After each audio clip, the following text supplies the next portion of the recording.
Couldn't hear. Oh, gotta get you to order here with every time it switches up. Let's do Beth first. Aye. It's because I'm used to starting there. Patrick? Aye. Aye.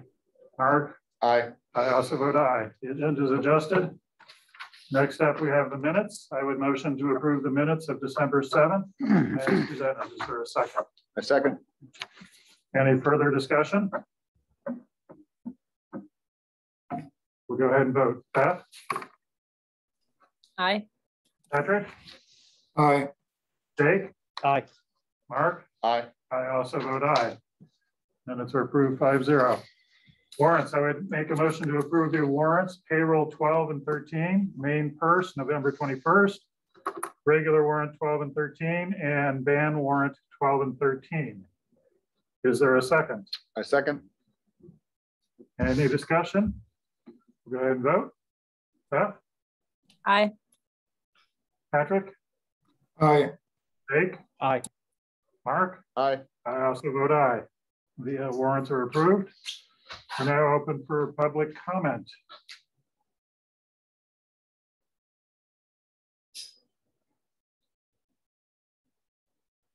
Last call for public comment. Seeing none, we'll move on to acknowledgements. Beth, anything you want to acknowledge? Hi, everyone.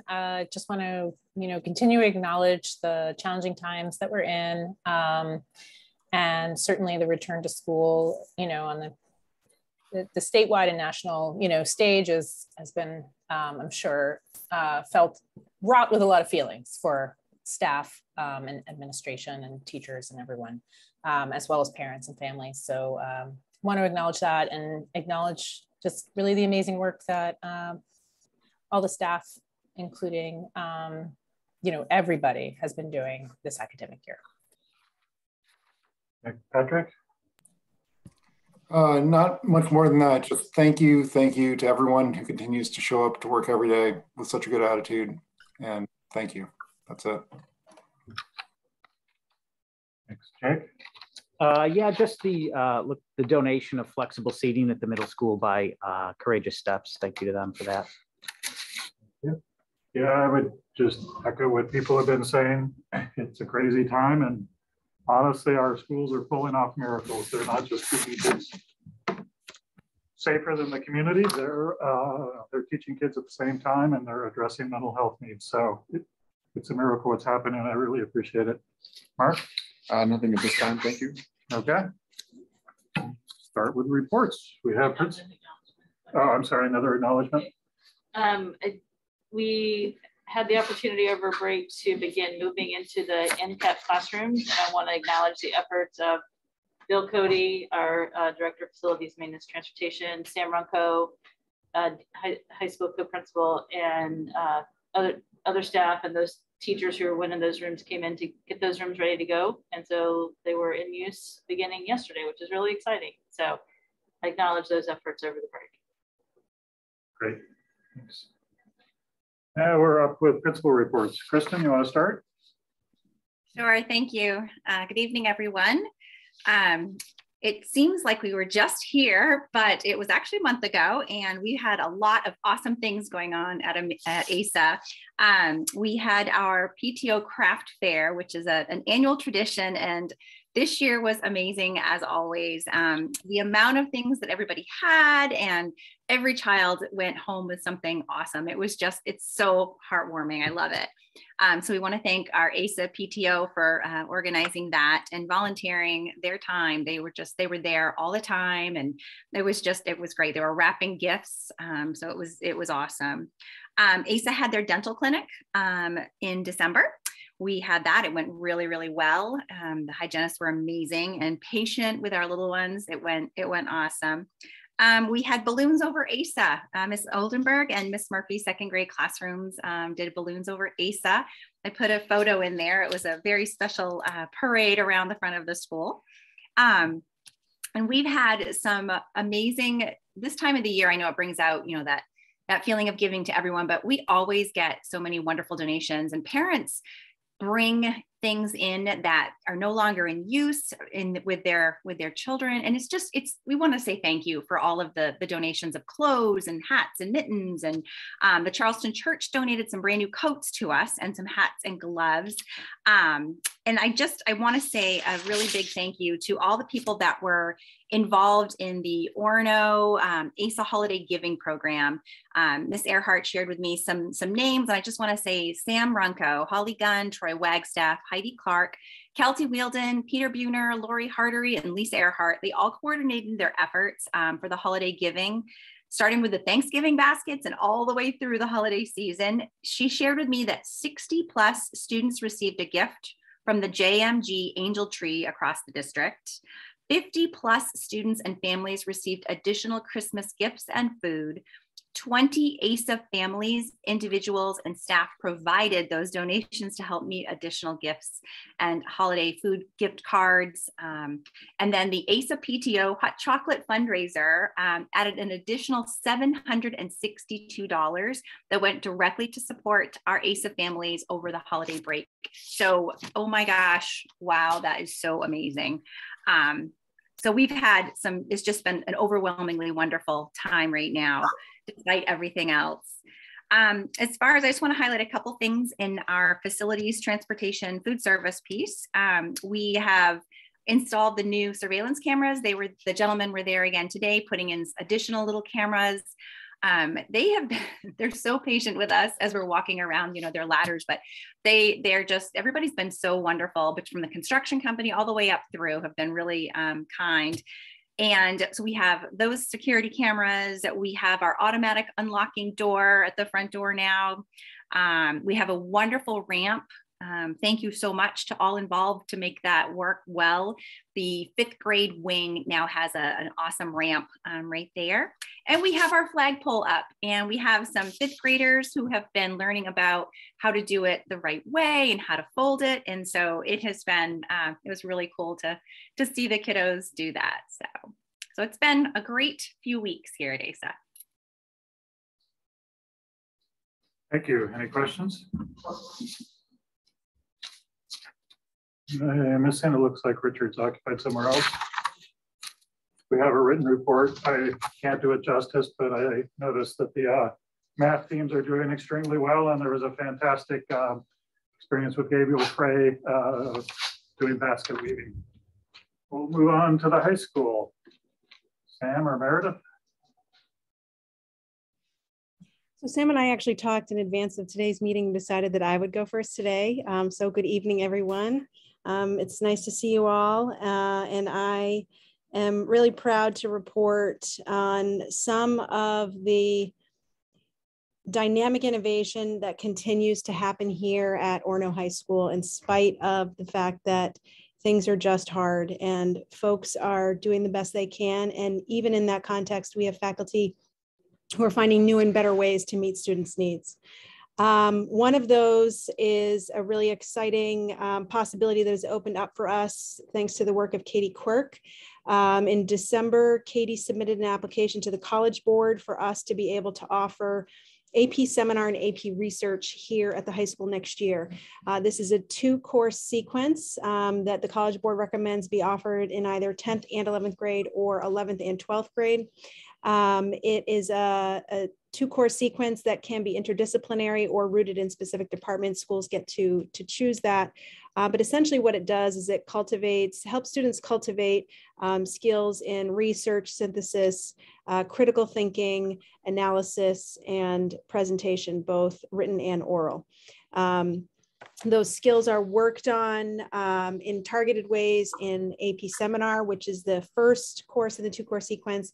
And then in the second course, AP Research, students undertake their own research projects, and that course culminates in the composition of a 4,000 to 5,000 word essay and an oral defense of it to a board of faculty.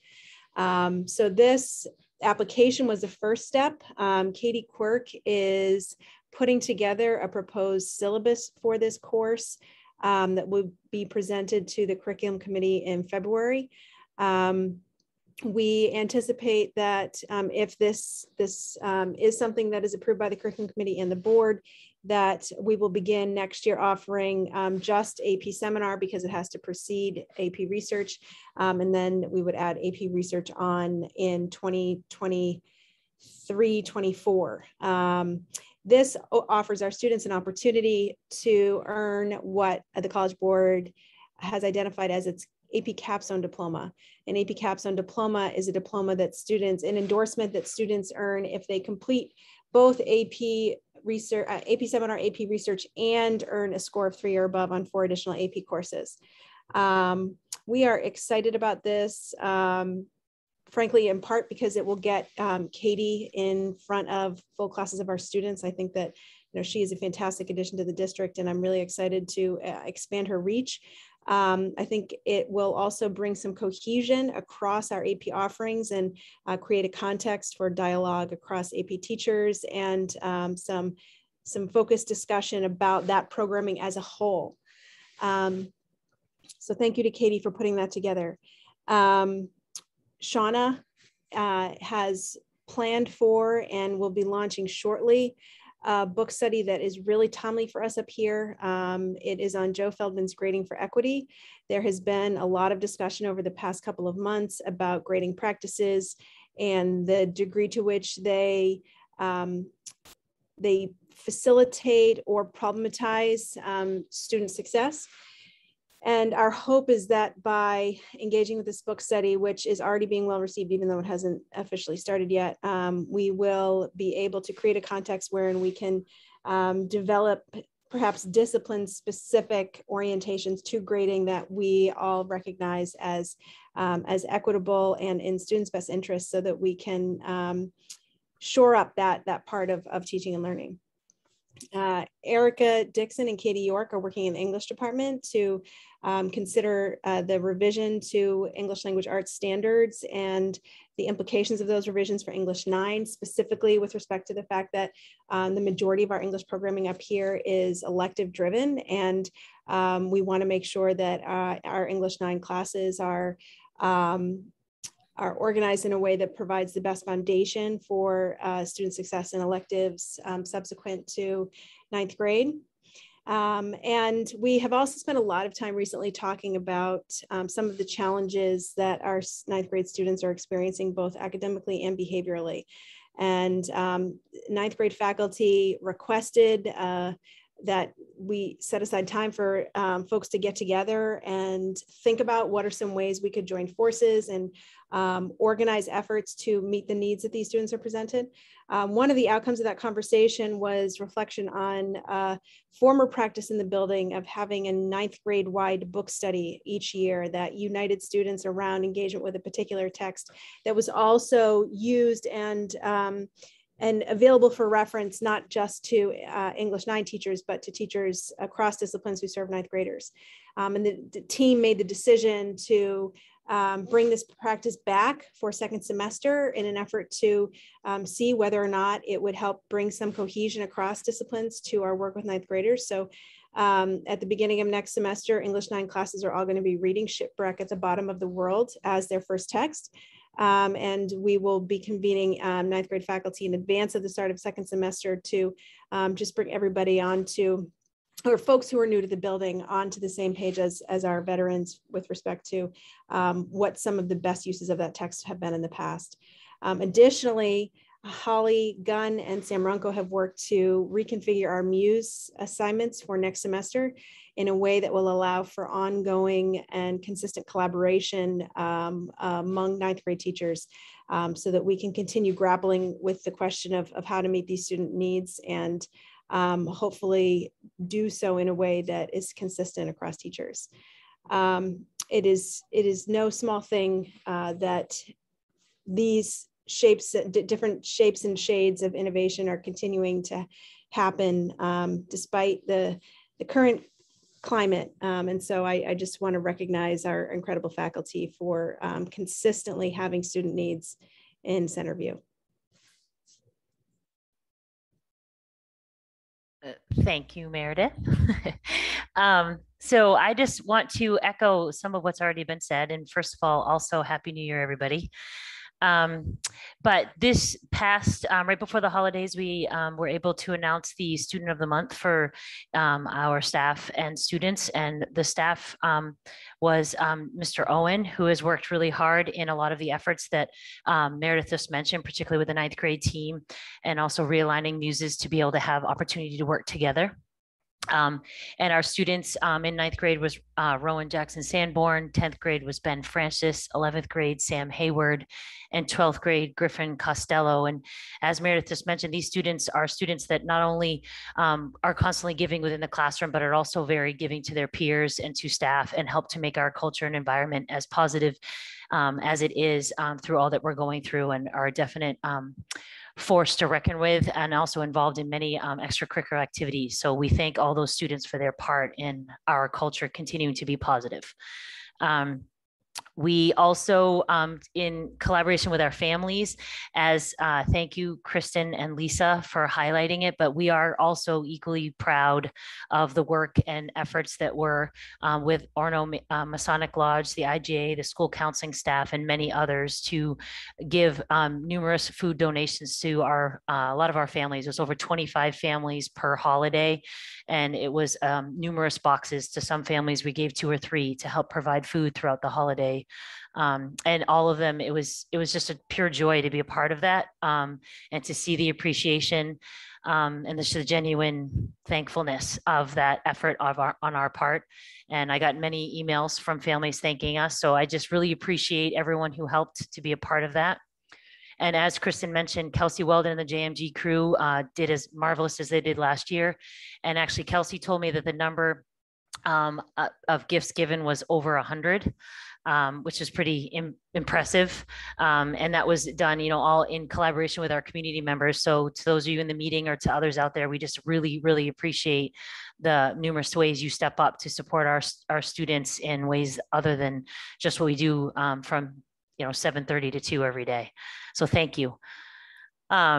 We also, as was mentioned earlier, I want to give another thanks that Meredith Higgins already stated to those that helped with the Ncap Classrooms. If you're able to, you should stop by. They're really beautiful rooms. The sunlight's amazing in those windows. And the teachers have worked hard to make them their own and make them a welcoming space. And I just really appreciate everyone who had a hand in that. The kids are really excited. Like as students are going down the hall, they're coming back and saying, "Hey, Ronco, did you see that space?" So it means a lot to see the building works that we've all been working on in our hands in different ways throughout these years coming to fruition, and seeing the positive response from our students. So thank you to everybody who's had a part in that all along the way, but certainly this past week was very helpful, and I appreciate that. Our recruitment committee continues to meet to try to plan for our step up days. I'm actually can report that I'm pretty darn excited with what we're coming up with.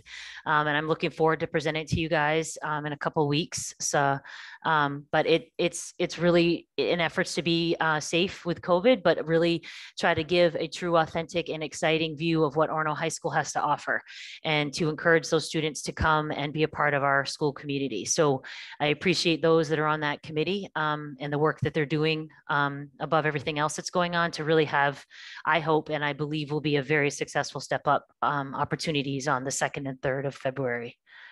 And additionally, our scheduling committee continues to meet bi-weekly on our efforts to conduct values-driven review and revision of our daily schedule, or a bell schedule.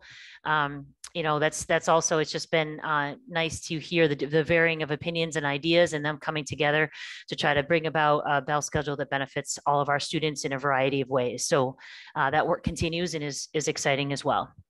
But overall, I just wish everyone a happy new year, and thank you for all that we continue to do as a team. Thank you. Any questions? All right, move on to Superintendent's report. A few things. Included in the packet is the budget development timeline for the coming budget season. And right now, schools and departments are working on putting together their budgets for our first kind of draft of the full budget. You can see that those are due to be in by mid-January. And your first look at really some figures will be middle of February. So we have about a month after we get the numbers in from schools and departments to work on you know, analyzing that and shaping it to bring you something to see in February. So it's a little bit later. We started the referendum and work our way back, and the referendum date this year is a little bit later. It's just where the calendar falls. But really our timeline leading up to that, we align that with our meetings that we've really already set. So it all, I think, is working just fine. The town worked with us on the sequence of the town council vote, and our dates were a little off, but they're going to call a special meeting right before one of their committee meetings and sign the warrants on the timeline that works for our schedule. So we're appreciative of their working with us on that. So nothing really different. I know that for a couple board members, this might be a new process. I think Patrick, you actually stepped in the middle of budget season last year. So it'd be interesting for you to see it from the start in January. But do you have any questions about the cycle or the timeline? Related to this, at the next meeting, the auditors will be here to share the audit report from FY21. So we will have that on the next agenda. We haven't gotten any, all signs point to this was a successful audit. We haven't gotten anything in writing yet, though, to share with you at this time. Also want to report that I spent a good bit of time just before the break and during the break working on the SRAF filing, and a lot of you know, pushing of some contractors happened with, especially Jason had to do that quite a bit just to get things to the finish line with vendors who are, you know, they're really busy, they're strapped for materials. And so these that we were taking on really went down to the wire, but we got things where they needed to be for SRAF. And we sent in the paperwork's really all in their hands. We're going back and forth on some things. One of the things that I would characterize it as disappointing news is they're not going to accept our cost overruns in the 3 projects that had cost overruns. But you know, it is what it is. They gave us really, we were expected to spend upwards of 1.6 million over that, like 1.679, I think was the total amount for SRF awards. We ended up spending 1.602.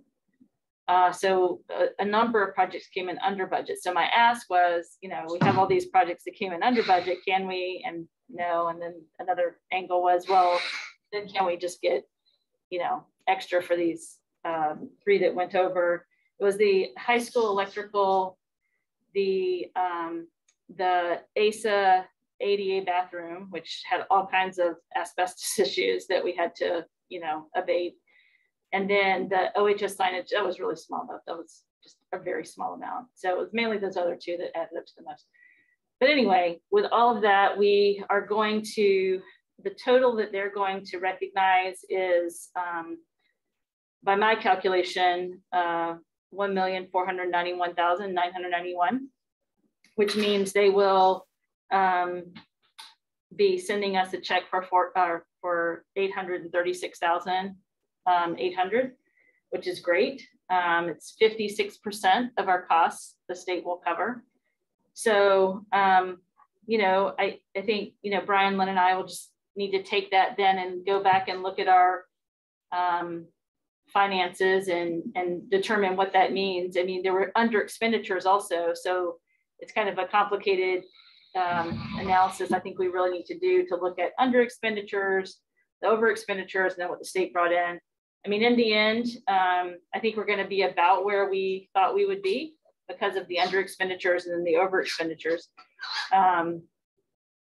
And, you know, we're kind of also just, we still have change orders, but they're coming in fewer numbers and lower numbers than they were earlier in the project. So I think we're closing in on a time now that we will be able to really begin to look at our finances and begin considering, you know, our wish list of self-managed projects. So that's something that, you know, now that SREF was a really big piece of the puzzle. So hopefully by the next building committee meeting, we'll have, you know, a good look at all that and can begin to have some of those discussions. So I just wanted to let you know where we were with SREF, because that was a pretty big culmination of, you know, a lot of discussion that we've had, and the 13 projects that we did under that program.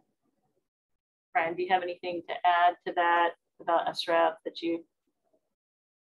No, it's just, I mean, you know, we just talked about opening the Ncap Classrooms, which is this big exciting thing. The SREF is by and large anything but exciting, but it's just really important stuff through the buildings. It's getting bathrooms that are handicapped accessible. It's getting handicap accessible signs. It's getting security for our doors. You know, so nothing really that jumps out to the eye, but there's just a lot of deferred and backed up work that really needed to be done for a long time that got done through SREF. So it's not the glorious part of the project, but it was a really important part of the project. Absolutely, absolutely. And you know, Kristen mentioned in her report how excited they are about the cameras and about the access controls, and all those were part of SREF work. So these are upgrades we've needed for a long time in these areas. And you know, even with the around $110,000 of extra costs that we had in the SREF projects that are not, that's not going to be able to be subsidized at 56% by the state, you know, those projects had to be done. And, you know, we're fortunate though that we were in the position we were in to be able to subsidize those costs without it being challenging for us. So, you know, our overall plan, I think, going forward as we'd hoped. And I'm just really glad that that component of it is. I think everything else is further down the agenda that I was going to touch on tonight. Do you have any other questions for me? No other questions? All right, we come to discussion items. I was thinking on my feet, and I may have thought badly. Should we move the disposal equipment up to here at this point? Is somebody waiting to leave on based on that? Yeah. Does anybody object if we move it here? Okay. We'll go ahead and handle disposal equipment. So we have, 2 meetings ago, we talked about the disposal of equipment, and we brought a list. And so tonight in your packet is just the results of the online bidding and what was captured from that. And, you know, I would say 75–80% of the items are going out the door now through this process, which is a huge win. And the others will, you know, likely be disposed of if, you know, we can't find another use for them. There's really not much that's of great substance that's left. However, tonight we want to talk to you about 2 really significant pieces of equipment that are taking up a lot of space that we've determined need to be disposed of. They're the air handlers that were taken out of the building. Really the cafeteria is where these 2 air handlers were, or in the vicinity of the cafeteria. One was an interior air handler, and then the other one was on the rooftop, I suppose. And in the design of the new system, we knew all along that those were not able to be reused in that part of the project. And I think we were hoping that in some way they could be repurposed somewhere. So they've been tucked away for a while. And, you know, Bill has been doing a great job of trying to find space, to reorganize things, to put things in a, to just make the most of the space we have for storage. And so he began talking with Bowman about these and Honeywell about these units to determine, do you see any potential for us to be able to use these in the, future? And their response is no, there's not. And, Brian has been heavily involved in our conversations with Honeywell. He, too, is kind of at the point of accepting, like I am, I hate to get rid of these things because it seems like, why can't they just be reused? Why can't we just not buy one and reuse this other one if something breaks down? But they're really specially designed for certain spaces and certain kind of square footage and circulation needs in unique spaces. So basically they're just taking up room, and one day we'll have to throw them away anyway, is what we're told anyway. So we need to dispose of them. And Bowman has potentially, they're working on a way for us to be able to dispose of these at no cost? No cost. At no cost. So Bill, Brian, would you add anything to that? I mean, I would just add, the way we can dispose of it is somebody will take it and recycle it for parts, which is pretty revealing of, I think, the real value and potential of reuse. The other thing I'd say is just like a home furnace, right? The efficiencies keep going up and up. And so replacing old HVAC equipment oftentimes is a false saving. Reusing old HVAC equipment is a false savings because you spend so much on energy that using a less efficient unit over the long run doesn't pay for itself. So we've held on to air handlers in this district before, and we've never reused one. And I don't see a reason to, belabor the point at this point. Let's get the storage space, which is tight in this district. Somebody's willing to cart them away, which otherwise we'd have to pay for. So let's do that. That's my opinion. And typically, you get a 20 to 25 year lifespan. They're about at 10 right now. I actually reached out to a third company as well, other than Honeywell, and they said the exact same thing Honeywell did. So I did go one step further and bring another company in. I brought them in, but reached out to them, said, here's what we've got. Can we use them anywhere? They're like, no. Would it be nice to? Yes. We don't have anywhere to put them. I know when Brent was here, he did reach out to another company, another outfit who was rebuilding, and they're like, no, we can't use them. So, I think we've tried every which way to try to make them work, but nothing we can put them up with. So since that's disposal of property worth over $500, I would make a motion to authorize the district to dispose of the air handlers for no cost for removal. Is there a second? Second. Any discussion or questions? We'll go ahead and vote. Beth? Aye. Patrick? Aye. Jake? Aye. Mark? Aye. I also vote aye. Thanks, Bill. Thank you, folks. Appreciate it. Next up, we have Equity Audit Report Executive Summary Presentation. Yeah, so we received a draft of the first part of the report from Equity Alliance yesterday, and they told us right before break that they weren't going to be able to have it to us like over the break. It would be yesterday, and we really needed to take a look at it to determine, like, was it ready? Were we ready to just roll it right to this point? And the consensus that that all three of us, Meredith, Diamond, Shauna, and myself, had was that it's really we weren't ready to be able to put it forward yet, because there's just a lot of information in there that we're still working with Equity Alliance on to make sure that what's in the report is actually reflective of, the actual on the ground circumstances in our district. Like, was something missed in the data collection? And so we're still working back and forth on that a bit. And so what we have tonight is something that we decided there was a piece of the report that we felt like really captured a nice summary of what the overall findings are at this point, and we don't think those will shift in the finalization of the actual report. And so that's what we want to share with you tonight. And we've asked Equity Alliance to come to our next meeting, and in between now and the next meeting, sometime next week, our goal is to be able to get out to the board the full report. So you have, you know, a week or so to review it and digest it prior to having a discussion at our next meeting about it, because it, you know, there's a lot of information in the report. And so we just really didn't feel like throwing it out in it, you know, the day of the meeting is what it would have been, and really made a lot of sense when it was still at a point where we felt like it wasn't ready for that kind of presentation. So, so we'll circle back to next meeting in a little bit. Let's talk about, you know, what we have to share with you tonight.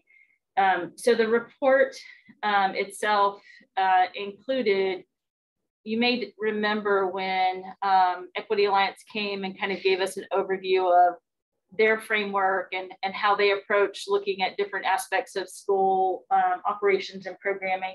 They have 6 dimension areas that they consider when they are conducting equity audits. And so in their report, they've organized their feedback around these 6 dimensions. And so in each dimension tonight, we have some areas they've cited as strengths and then areas for growth to share with you as a kind of preview of the audit report. So I'm going to share my screen, and going to ask Meredith and Shauna, we're just going to kind of tag team this. We didn't actually talk about who's going to say what here, but we'll just kind of talk to you about what we've learned so far about, you know, these areas that we're going to share with you. I'll also say that in what we've seen so far in the report, there, you know, there's in the full report, you know, there are data citations and citations from focus groups and surveys and the collection of data that they use to put together a report. And what we're sharing with you tonight, it has almost none of that at this point. It just has the strengths and weaknesses, or strengths and areas of growth. And then in a couple of places, we asked them for just a little more context to give you a sample of what some of the data collection looks like around a couple of areas in the strengths and weaknesses tonight. So we'll show you a couple of graphs.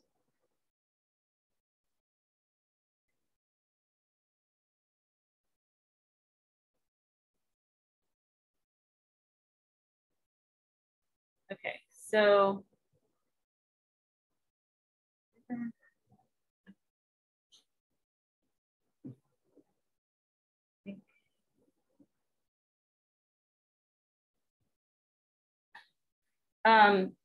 so as I said, the 6 areas, the 6 dimensions that we talked about with Equity Alliance when they first came are listed here, that are basically their frame for looking at and assessing equity in schools: vision, efficacy of programming, utilization of resources, curriculum, learner-centered practices, and then inclusive and responsive communication.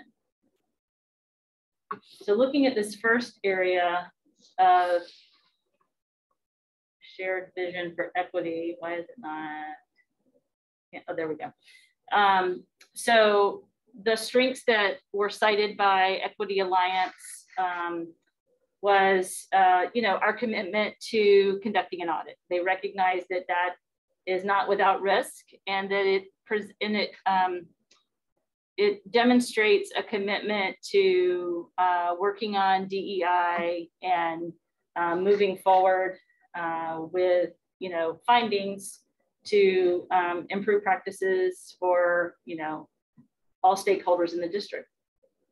And I think that, you know, as we've talked about, this is the beginning of a journey, right? Because we plan on, you know, launching from our audit and learning what we can from the audit to really develop an action plan of how we move forward in our response to what we learned from that. So, and also they acknowledged that the community, when they visited and when they, you know, read the surveys and conducted focus groups, that they really sense that there's a receptive community for this work in RSU 26. And I think in the growth areas, one thing I'll say that I think the growth areas are in some ways talking about what we don't have, like what we should be working toward. And I think when we get the full report, there'll be more dimension to some of these to help kind of provide a little more context for why they think that might be important. But I also think that sometimes it will be their work with us in the next step that will help provide dimension for what that might look like. So in this area, there's one of those that they're looking for in schools that, you know, are doing work around DEI, a framework that really sets targets and sets a, you know, benchmarks so that you're holding yourselves accountable for your work in equity. So they're looking for basically a, you know, a strategic plan or a framework for your equity work. And that's, you know, what we know we don't have, right? We know we don't have that. And so that's part of the next phase. And then also what they said is, and this is part of what we're going to show you a slide on in a moment, depending on the stakeholder group, they observe different perceptions of, you know, what the current reality is around equity and fairness in the district, that different groups have different perceptions of equity in RSU 26, which also is not surprising, right? Because people's experiences are different and perspectives are going to be different on that. This is one of the slides that we wanted to show you of data. So this was a question that was asked on a survey. I've witnessed progress toward equity for my students in my district with marginalized identities or who belong to marginalized groups or communities. So this question was asked of leadership and of parent community survey. It wasn't asked in this way on the staff survey. It wasn't asked on the students. But, you know, one thing that you see here is that, you know, district and building leaders have witnessed more progress in equity work than parents and community members. And as Meredith and Shauna and I were talking about this, you know, this is something that completely, I would have been able to predict that this slide would look like this, because really our work to date has not been on a macro scale. It hasn't really been engaging parents yet in that work. It's really been a lot of internal, or not a lot, it's been some internal work, mainly with staff that we've been doing thus far. And so, you know, they observe these kind of differences in perceptions. This is just one example. There are other examples that you know, they will provide to us in the full report. And so it's part of what people, parents and community. What is that PAC abbreviation? Parents and community. Okay. Yes. So the bottom 5 bars here are all parents and community, and then different subsets of those groups, like women, men, heterosexual. Was it? Do we have any ideas what the ends are on those categories? I don't have that information. I don't. That's something that it might be in the appendix of data, and we can talk next meeting. Alex, Dr. Hermeda, who's the really statistician in the group, can help answer questions that we might have about that. Meredith, Shauna, do you have anything to add on this slide?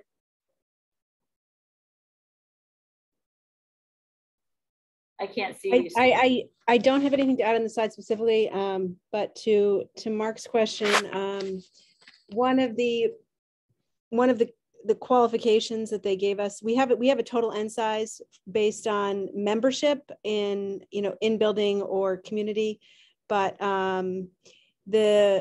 the size of some of our populations that are defined here as marginalized groups are so small that I think that there's a reluctance to give us specific N sizes for those populations. So you'll get a sense of, you know, the number of respondents in different categories, but perhaps not for marginalized groups.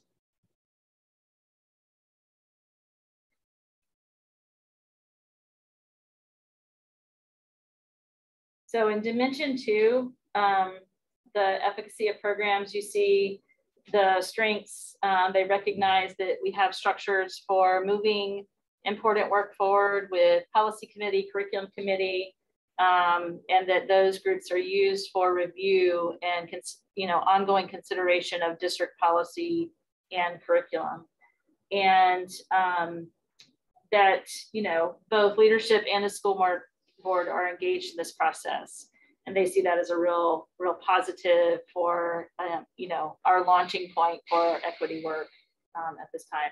Growth areas here, they, kind of like the first slide where they were looking for something of a framework around our, what we're working toward with our equity work. They're wanting, a formal review process for our programs and a frame for what that would look like and what the schedule of that would be.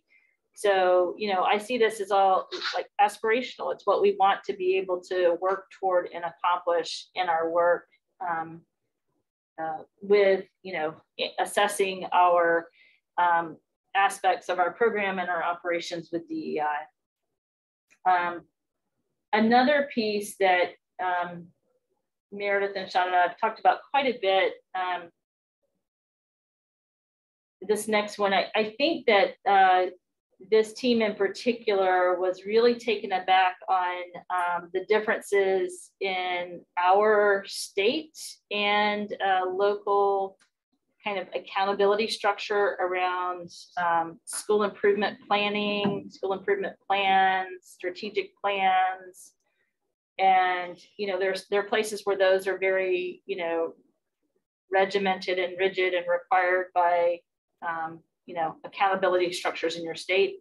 And this is an area where they felt like we should consider doing, having more structure to our performance goals. And later you'll see a little bit more of that, or maybe it's in the full report where they suggest we tie it into a strategic plan. But I think in this regard, it was thinking about, how do you know that you are addressing the needs of your marginalized, marginalized groups or students who are underperforming.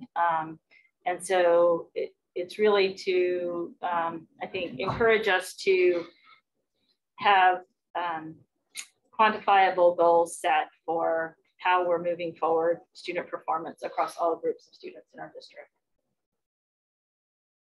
Meredith, Shauna, anything else there? Yeah, we said it. One of you want to take the next one?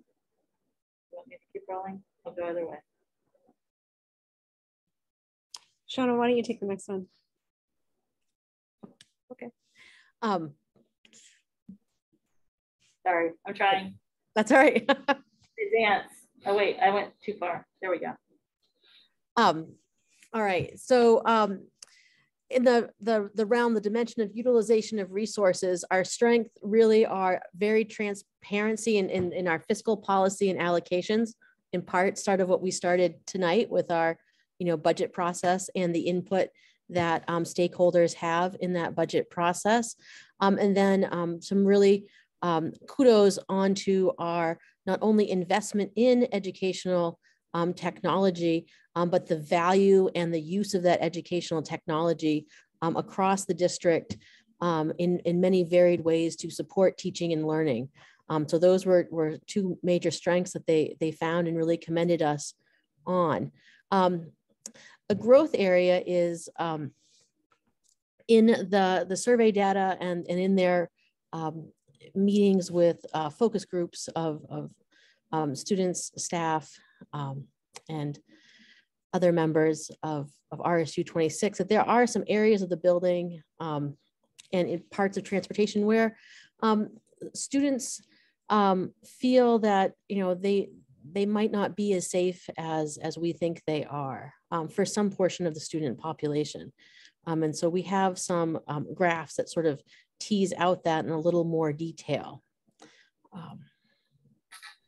And Meredith, I can take questions about this because in some of the report language and some of the questions they showed us, the questions are about, rate your level of safety. And so what they said they were saying is, that the students, and it'll show on some of the graphs, that these students report a feeling less safe than the total population. And so, you know, we questioned them a bit about, oh, sorry, yeah, we don't want that. Our monitor's about to go to sleep. Oh. Keep it on. So let's look at the slides, or where I was saying was, we questioned them a little bit about unsafe, because that was something that stood out to us. And they emphasized that there was nothing that they said was an unsafe situation. They felt like they needed to report to us to say, this is happening and you need to know this right now. It's more of a general sense of students feeling less safe than the total population is answering on these questions. So that's what Mark, let me ask a little more. So here are the slides. Go ahead, Sean. So when we looked at the averages, this is an average across all the safety questions that they asked. And, you know, questions about safety overall, we see the high school is in blue, the middle school is in orange, and the elementary school is in gray, top to bottom there. That, you know, areas so I can explain this, Shauna, just a little bit more to add some dimension to this. So really the idea of all safety questions is really indicative of questions about safety in all locations, right? So the survey included questions about the various locations in which students may find themselves over the course of a school day. So all safety questions means questions about safety in all locations. And then they parsed out specifically what students reported in hallways and on the school bus as more illustrative of moments where students perceive themselves to be potentially less safe. This is for the whole population. And you can see that differences between buildings in that slide. No, it's okay, you can advance the next one. So then specifically in hallways on the school bus, they parsed out marginalized groups. And so you can see here that the degree to which a student is of a marginalized identity has an impact in these survey results on the degree to which they feel safe in these locations. So you can see here that students who do not identify as a boy or a girl report feeling less safe in hallways across all three buildings. And then you can see that, you know, in the students who do not identify as heterosexual report feeling less safe, especially in elementary school on the school bus. So that's what this data breakdown is intended to illustrate. And then lastly, they pulled out or they synthesized for us data across marginalized groups. And I asked for clarification about what was included in that definition of marginalized group. And they said, any students of color, any students of a religion besides Christianity, and any students who do not identify as either a boy or a girl. And for these students, you can see that on the bus,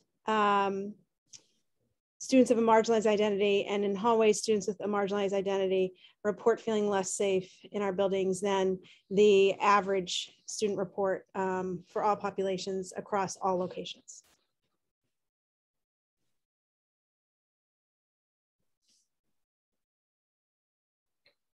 So these are the kinds of, you know, data points that I think add more context to, you know, this statement that areas of the building and district transportation are unsafe for portions of the student population. So I think, you know, these help give us a little kind of roadmap as to, you know, where we need to focus some investigation, some time and energy and really study to determine what's leading to the feelings of students feeling less safe. And, you know, I think the report will help us just, you know, learn more about this, but also so much of this, we feel like is going to require us to really just begin digging into studying this ourselves to find out, what we need to do to address the feelings that students are having about buses and hallways. Because, when you look at, Meredith and I were talking, and she brought up, our incident reports. Obviously, we don't have high incidents of kind of behavioral referrals compared to, other places that, some of us have been and seen. But certainly, there are things that, go unheard, unseen, unnoticed, and that is likely what's leading students to feel this way. And that's the, I think, tricky part about determining how to address that.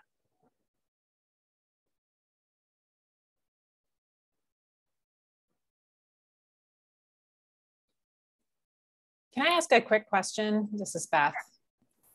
I just want to, it's been a while since I took the survey. Can you remind me where they had the strongly agree, and then I'm assuming like the 3 is associated with either like not kind of strong feelings either way, and then 4 was disagree and 5 was strongly disagree. Is that accurate? Yes. Okay, thanks.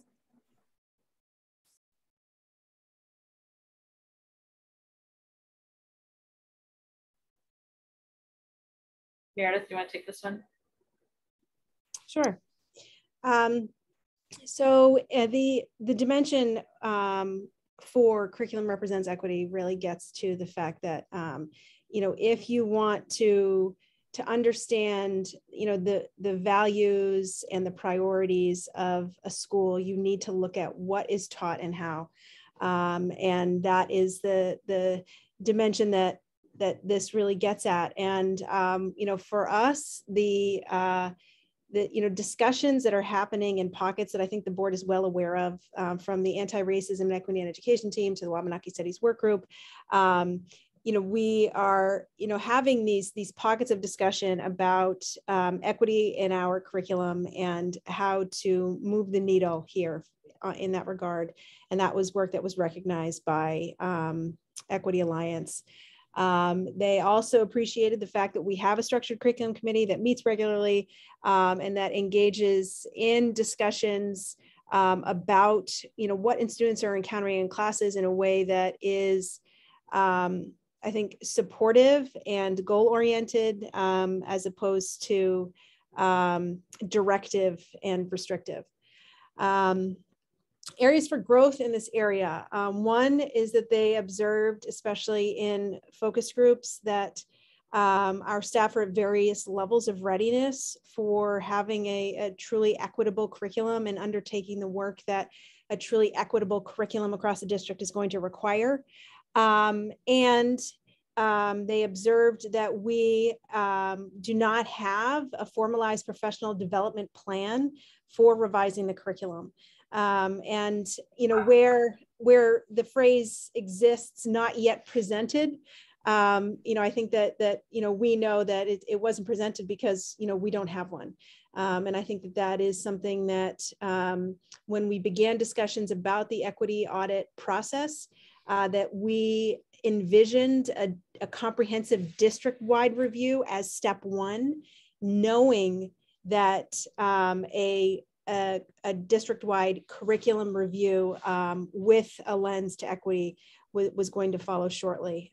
So that is something that is a growth area that is no surprise to us, and that I am eager for us to get to work on.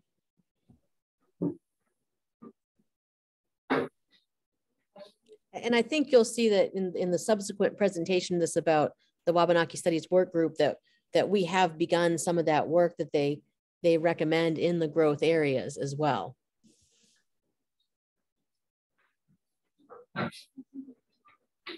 So dimension 5.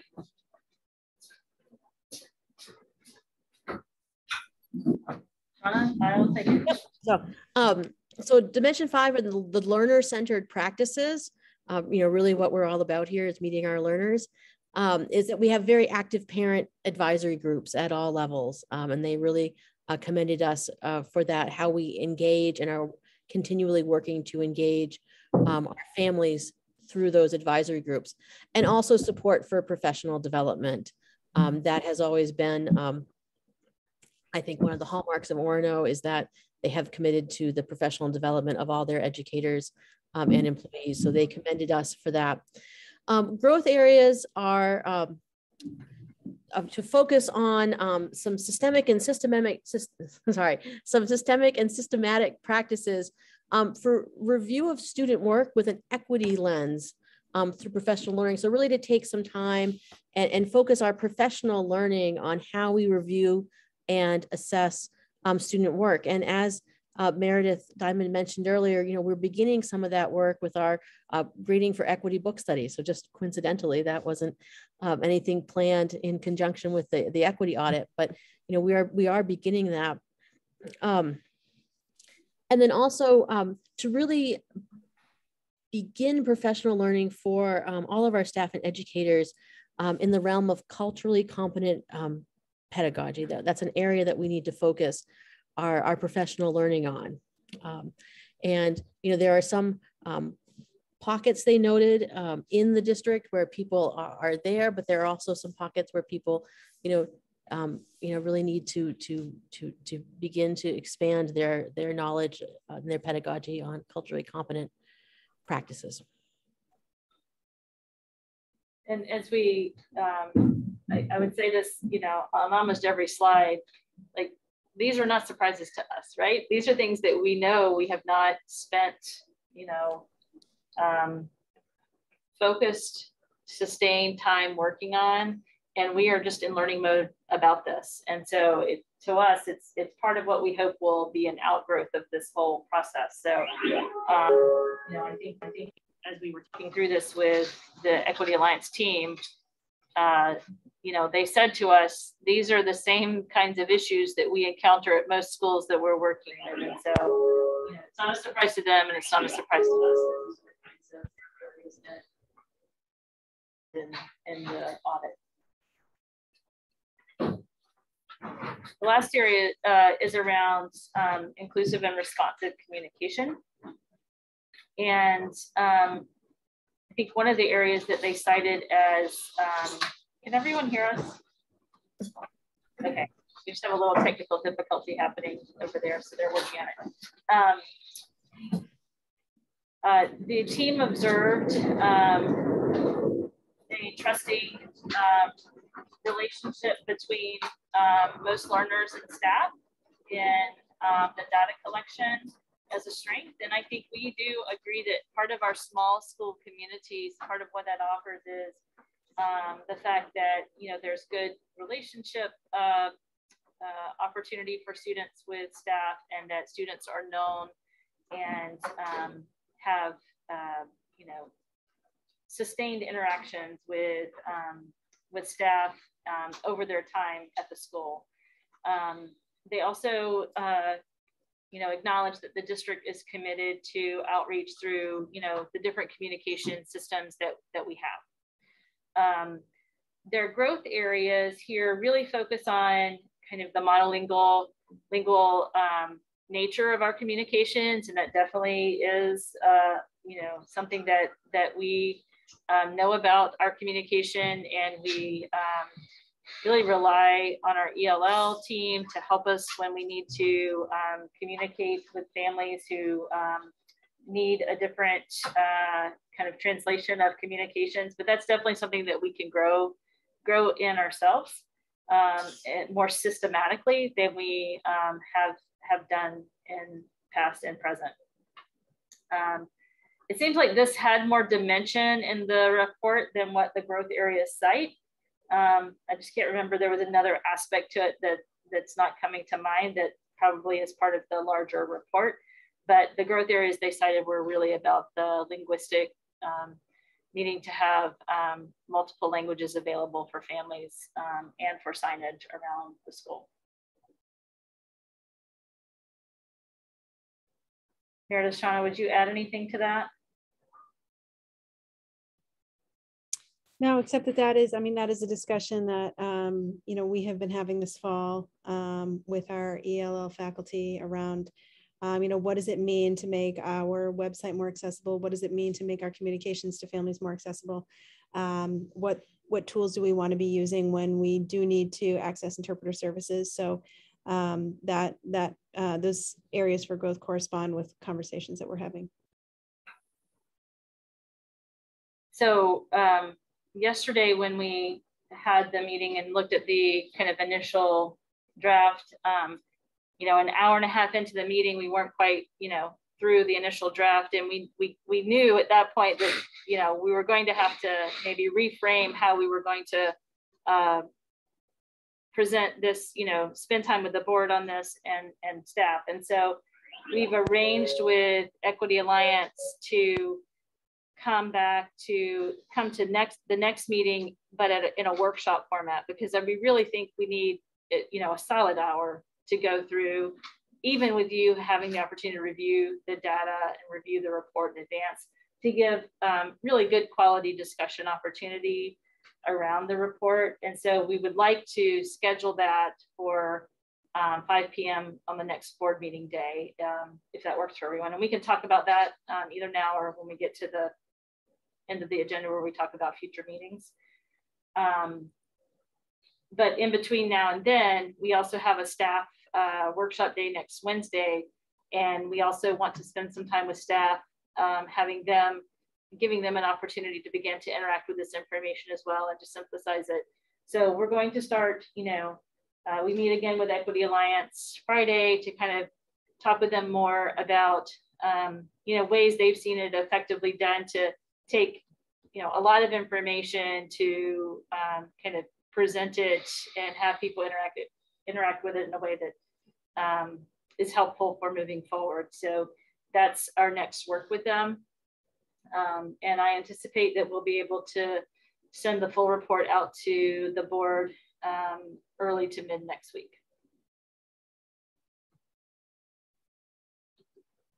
Were there any questions or anything that you wonder about based on what you see so far that we can kind of plant the seed with Equity Alliance to help them be maybe more responsive? Yeah, I just had one thing I was hoping to clarify, which is that when you're talking about the lack of structure and accountability, that they were taken aback by that, is it that we don't have things in place because the state of Maine doesn't require them, whereas in other districts where they've worked, it's a state requirement? Is that correct? That was kind of my understanding from what you said. Yeah, it definitely seemed to Meredith and I, we both, and Shauna probably, also saw it, especially with the data collection phase. They were really surprised, that there are certain things that our state doesn't require that they are very accustomed to having in, most districts they work with in Minnesota. Okay. And so specifically equity review plans and accountability around equity specifically. And that is something that has really anchored their work in Minnesota. And so the idea of moving outside of that structure, I think, to conduct our review, which is one of the first that they have done outside of the state of Minnesota, I think was that was something that I think was a difficult piece to look past in the lens that they were using, because it's something that is so much a part of their prior practice.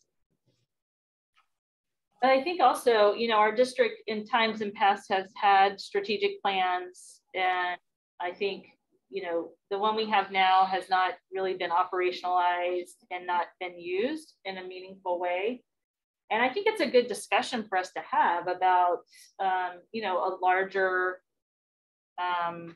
larger thinking and discussion around this, and do we feel like that is useful? We've certainly been, focused on some very specific goals with targets for actionable, outcomes for those, but it really looks different than a typical, strategic plan or as Meredith said, an equity improvement plan. So I think, with this kind of work, having a written plan, action plan of what we want to focus on will really help us be more strategic about how we're moving forward and not feel like we're just, you know, taking steps in lots of directions, but never getting to a defined resulting point with any of them. So I do think with this work, it will help us to do that, to develop that kind of written plan.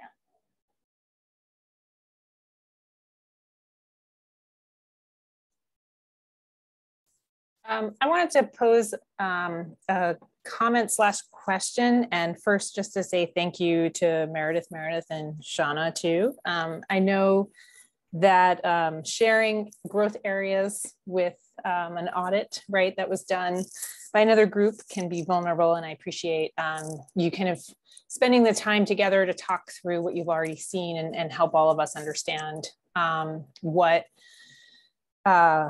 the Equity Alliance has learned from the audit. Meredith, I know you said that it seems that the statistician for the team will be hopefully at the workshop meeting. Because as I look at those results of the survey, I just have so many questions, and I just want to share a couple of those with you and the rest of the team now, in hopes that maybe Equity Alliance can think about how to address them, or maybe they are addressed in the entire report. And, you know, when I see it, I'll look at it closely. But a couple of things that come to mind are, it's hard to tell from those results as they're presented currently, which results are statistically significant. You know, if there are very small numbers, which there very well may be, I'm thinking particularly about the graphs we saw for the places where some groups of students felt less safe than others. You know, and Mark alluded to this too about, like, do we know the N? But that was on a different set of graphs. But, you know, it's helpful to kind of better understand these numbers. I think there are important spaces definitely for further inquiry, like you mentioned, about learning more about these. At the same time, you know, how do we prioritize, you know, where to start with a lot of information is really important. And so understanding those numbers a bit more in terms of, are any of them statistically significant? They might not be, because they might not have the numbers. That doesn't mean they're not useful. Or what's the standard deviation? I just feel a little lost looking at those in terms of understanding, you know, which ones are ones we ought to prioritize. And that's not to say that none of them, you know, that any of them are not important. I'm kind of using too many double negatives, so I want to make sure I'm saying that clearly. But some of that background would be really helpful, I think, as we look at some of these tables and graphs that either they've provided or you all have provided, to really help us prioritize some further inquiry into understanding student and staff and perhaps community members, you know, experiences. Yeah, I will definitely take back these points to them and ask them to be prepared to discuss. I really, you know, I don't think there's a great deal of that in the report that I've seen thus far, but we can ask for that. If they want to save themselves some time, they should probably include that. So otherwise, we're just going to be pounding them with those questions for well over an hour. So if they really want to help themselves out, they might want to put that in. And to go on Beth's point, my guess is, and this is just a guess, but my guess is that the vast majority of those marginalized groups, the ends are going to be too small to even have a chance of reaching statistical significance. That doesn't mean there's not substantive significance there, but with the possible exception of females, which might have a big enough N for subgroup to reach any kind of statistical judgment on, the rest of them are probably basically going to have no chance of reaching that. That's just a guess. Maybe I'm wrong, but I doubt it. Can I ask kind of a non-statistician's question to just kind of go over what you guys just said? So my understanding is basically what, the two of you were referencing is, are we looking at groups that are very small, and therefore, if you've got a group of 6 people and one out of those 6 people feels very strongly in one direction, how much does that influence the overall group score? Is that correct? Yes, yeah. I will. That being said, Patrick, I don't think that that's a throwaway if that's the case. I think that's still really important for us to understand. But in terms of thinking about priorities, I just feel like I'm still, I could use a bit more clarity in terms of which we do have those stronger ends for, to help us understand what to do next in these various lines of inquiry to honor people's experiences, especially those that don't feel a sense of belonging. Yeah, that makes a lot of sense. I mean, if we have a limited number of individuals who have had some really bad experiences, 100% those are valid and we need to address them. But if it's not necessarily saying like everyone in this type of group has this experience, that's also really important for us to know. If there's positive or neutral experiences and then a couple of really bad experiences, that's kind of a different problem than everyone in the group feels like, yeah, this isn't so good. Okay, thanks. This is really helpful feedback to bring to them so that they can be prepared to give the kind of feedback that, we're looking for.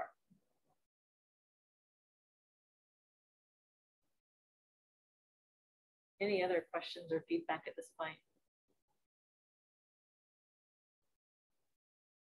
Okay. I mean, I would just say, this is an important step. There's a lot more work to do in digesting the report. There's a lot more work to do in figuring out next steps from the report. And then there's obviously a lot more work to do in implementing those steps. So we're at the beginning of the beginning step, but it's clearly, an important piece of effort that we're doing. And I'm glad the staff is going to be engaging with this next week. And I think that's an important step too.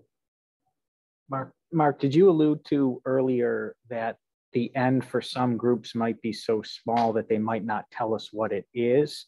And if that's the case, I'm just trying to be preemptive here. If that's the case, can they at least tell us, okay, the N in this group is under a set number? They're not giving us the number in the end, but they're telling us what, it's under this number. So we have some kind of idea, right? I don't like the idea of, well, we can't tell you the N and we can't even give you any clues to it either.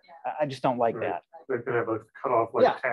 This is below 10, so we're not reporting the N. Yeah. Or anytime we can't tell you the N, you can safely assume this is X amount of people and under. Yeah. There needs to be a threshold that's transparent. I mean, it's also, can't give you the N. When you start doing all these crosstabs, right, in elementary school of a particular faith that's a minority, pretty quickly that starts to cause people to speculate, who they're talking about, whether they're right or wrong. But some of these other graphs, the percentage, some of these other graphs, they can give us an N, even if they're sometimes describing groups that are pretty small. Once you start to crosstab it out across multiple factors, it gets complicated. But I'm a little, I think your threshold solves a lot of the problem, but I'm a little skeptical that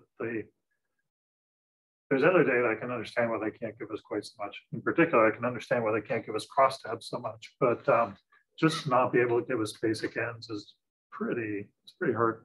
Unless it's like 1 or 2, it's really hard to imagine how that's revealing anybody's anonymity. I'm not sure that they're not willing to do that. I'm just saying it's something that's on my list to talk to them about. I mean, one possible, I agree totally with Brian on that. One possible solution, I don't know if this is something that you and your team did, or if this is something that they did, and maybe we'll see more of it in the final report, but if the ends, as Brian pointed out, when you start slicing groups, I mean, your possibility of making any meaningful claims of statistical significance are pretty much out the window, right? I mean, and it's a common mistake that even some pollsters make when they start slicing groups up.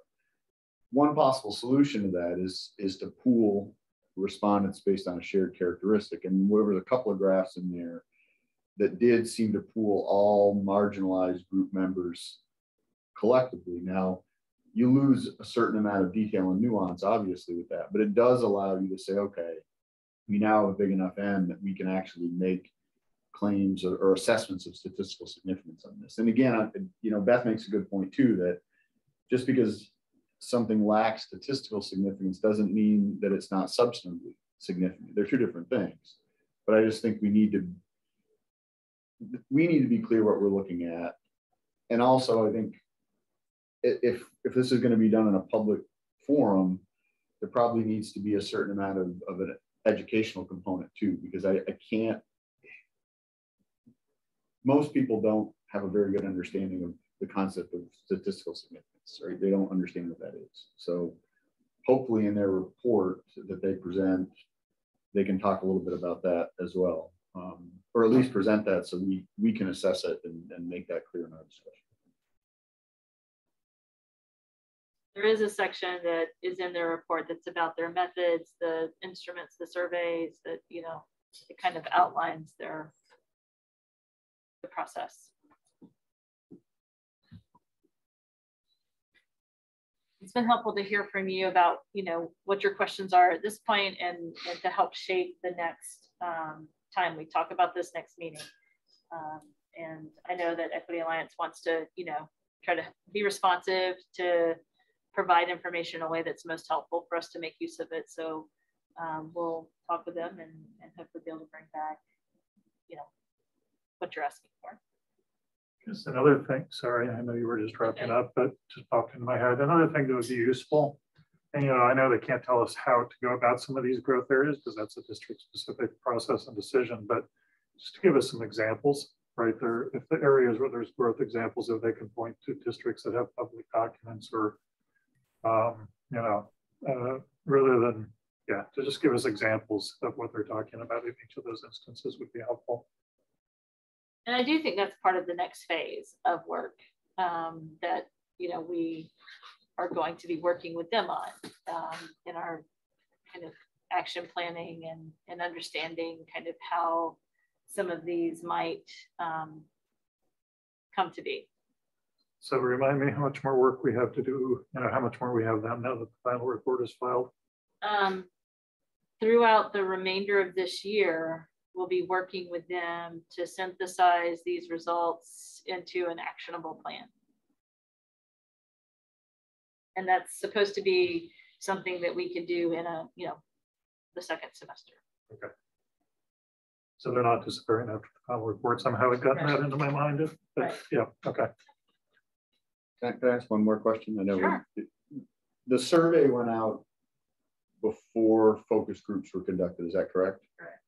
Was the survey completed before they did focus groups? Yes. And did they use the survey to inform what they did in the focus groups? Yeah. Okay. Yeah. That's good. Will we be getting a report? Like, is there going to be a part of the report focused on focus groups? I haven't noticed that it's separated out in that way. Okay. I think it's embedded throughout where they're, what I've taken in so far is it's embedded where they're, you know, explaining the dimension and they're giving citations of evidence that includes sometimes survey data, sometimes focus group data, sometimes, you know, a combination of that to inform, you know. If it's done properly, the focus group would be an opportunity to dig into some of the more interesting or confusing elements of the survey results, right? Yeah, and that's what they stated, you know, the timeline for survey collection and closing the survey window, and then, you know, being able to analyze that a bit to develop focus group questions. And so that was part of what they articulated to us they were doing. Thank you. Meredith, Shauna, anything else that you would add?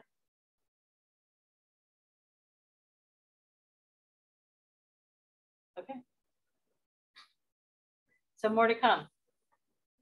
Do we want to, does the 5 p.m. on the 18th for our workshop work for folks on this? Do we feel like an hour is? I feel like an hour is not enough. Well, I mean, you're going to have a chance to read the whole report prior. I know my colleagues. He's saying we talk a lot. Big math is what I think I just got called. I mean, but you're not wrong. We can check with them to see if they can do any earlier. I can do 5 p.m. I would be hard pressed to get here much before that. I mean, maybe I could make 4:30 work, but I do have a meeting that's going to bump up against 4:30 would probably be the absolute earliest. 5 I can definitely. I mean, the other approach, I think you're totally right, Jake. The other approach is just what I said. This is the beginning of the beginning, and we'll do an hour's worth, and maybe we have to schedule another hour a couple more times before we're done. But I'm open to anything.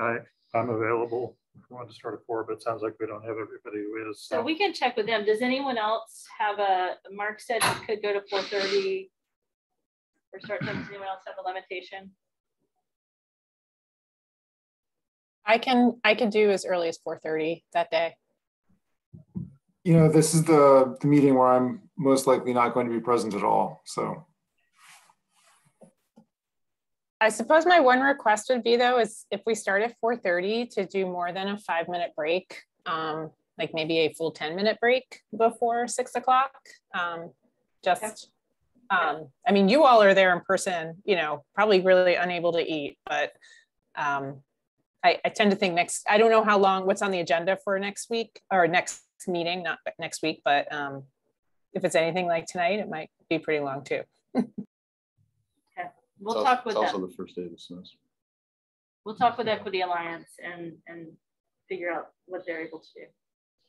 I certainly do not want to speak for Equity Alliance, but I think also maybe if people have questions that they come up with before the presentation, if they want to send them to Meredith or myself, we could forward them to Equity Alliance and they could maybe address some of those in their presentation to maybe speed things up. If I feel like they would be amenable to that through our working relationship with them. Yeah, that would probably be helpful. Help them be more prepared to, you know, address the things that maybe you are going to ask about. Okay, so more to come, certainly, on this. So shifting now to the Wabanaki Studies Work Group presentation. Shauna is going to, yes. I'll stop sharing my screen. And do you want me to give you sharing? Yes, please. If you could give me sharing, that would be delightful. And I'll just start by saying I feel like the Wabanaki Studies Work Group presentation could be equally as a thorough and in-depth conversation as we've just had, but I'll try and keep it to the highlights because it's already 7:30. I think I gave you permission, did I? Can you? Yes, share? you did. I have it right now. And,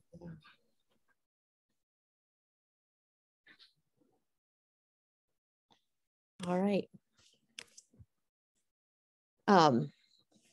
So I focused our presentation this evening around our goals that we started our Wabanaki Studies Work Group with. But first, to give you a bit of background, in case you're not as grounded as this or as passionate about this as we are. In 2001, Maine enacted a law, which is commonly referred to as LD 291, requiring the teaching of Maine Native American history and culture in schools. And it asked that it be taught, you know, throughout the K-12 curriculum and in a real meaningful and deliberate manner, and not only in social studies, but in all of the curricular areas. And so we fast forward to January 2021, and RSU 26 forms the Wabanaki Studies Work Group to really support the authentic integration of a comprehensive Wabanaki Studies programming in grades K-12, and really also including pre-K in there to really fulfill our commitment to the goals of LD 291. in examination of the curriculum and our experiences, we certainly were meeting the written intent of the law. We were teaching Wabanaki studies, but we really weren't honoring the full spirit of the law and meeting the needs of our learners. So we formed the Wabanaki Studies Work Group, and this is the membership of our work group, and certainly we offer them, many of them who are here this evening on the Zoom. I see you all, and I thank you for coming and joining us this evening. Have attended monthly meetings since January, and given of their time, their talents, their insights, and their work. So we definitely acknowledge them and offer them our sincerest thanks this evening. Moving right along. Okay, so this is the first goal of the Wabanaki Studies Work Group, is really to understand the why. So to engage with the question of why Wabanaki Studies is a priority issue in the district when there are so many facets of cultural competence and equity that need to be tackled. So how did we begin to address that goal? One way in which we did that, and I'm going to offer you a few examples for each goal about how we've addressed that over the course of the year. We probably could offer you many more examples, but I'm trying to keep it focused tonight, is we embraced the Wabanaki Studies key understandings from the Portland Public Schools. And I really want to offer a deep thanks to the Portland, Maine Public Schools for their generosity and their work in the area of Wabanaki and Indigenous studies, and their willingness to share their work with us as well. So we focused on these key understandings that we have listed here, that there are that Wabanaki Indigenous peoples have continuously inhabited the Dawn land for well over 13,000 years. That Indigenous peoples have experienced and resisted colonization in Maine for over 400 years and continue today. The Wabanaki tribes have a legacy and continued practice of self-government, self-determination, and cross-nation relationship building, and that maintaining an ecological balance, respecting the earth, and sharing resources are central to the Wabanaki culture. So on our opening day, we talked with all of the staff of RSU 26 about these key understandings and why we need to incorporate these into our teaching and our students' learning and our own personal learning as well. Another goal of the Wabanaki Studies Work Group was to conduct a listening tour. So listening and learning. So to conduct a listening tour, to talk to Wabanaki alumni of RSU 26 and Wabanaki students who chose not to come to Orono, among others. And this was perhaps one of the most powerful parts of the journey for our Wabanaki Studies Work Group. I came on this summer to the Wabanaki Studies Work Group. So Meredith Diamond, if you wouldn't mind just talking for a moment about the powerful experience of the listening and learning aspects.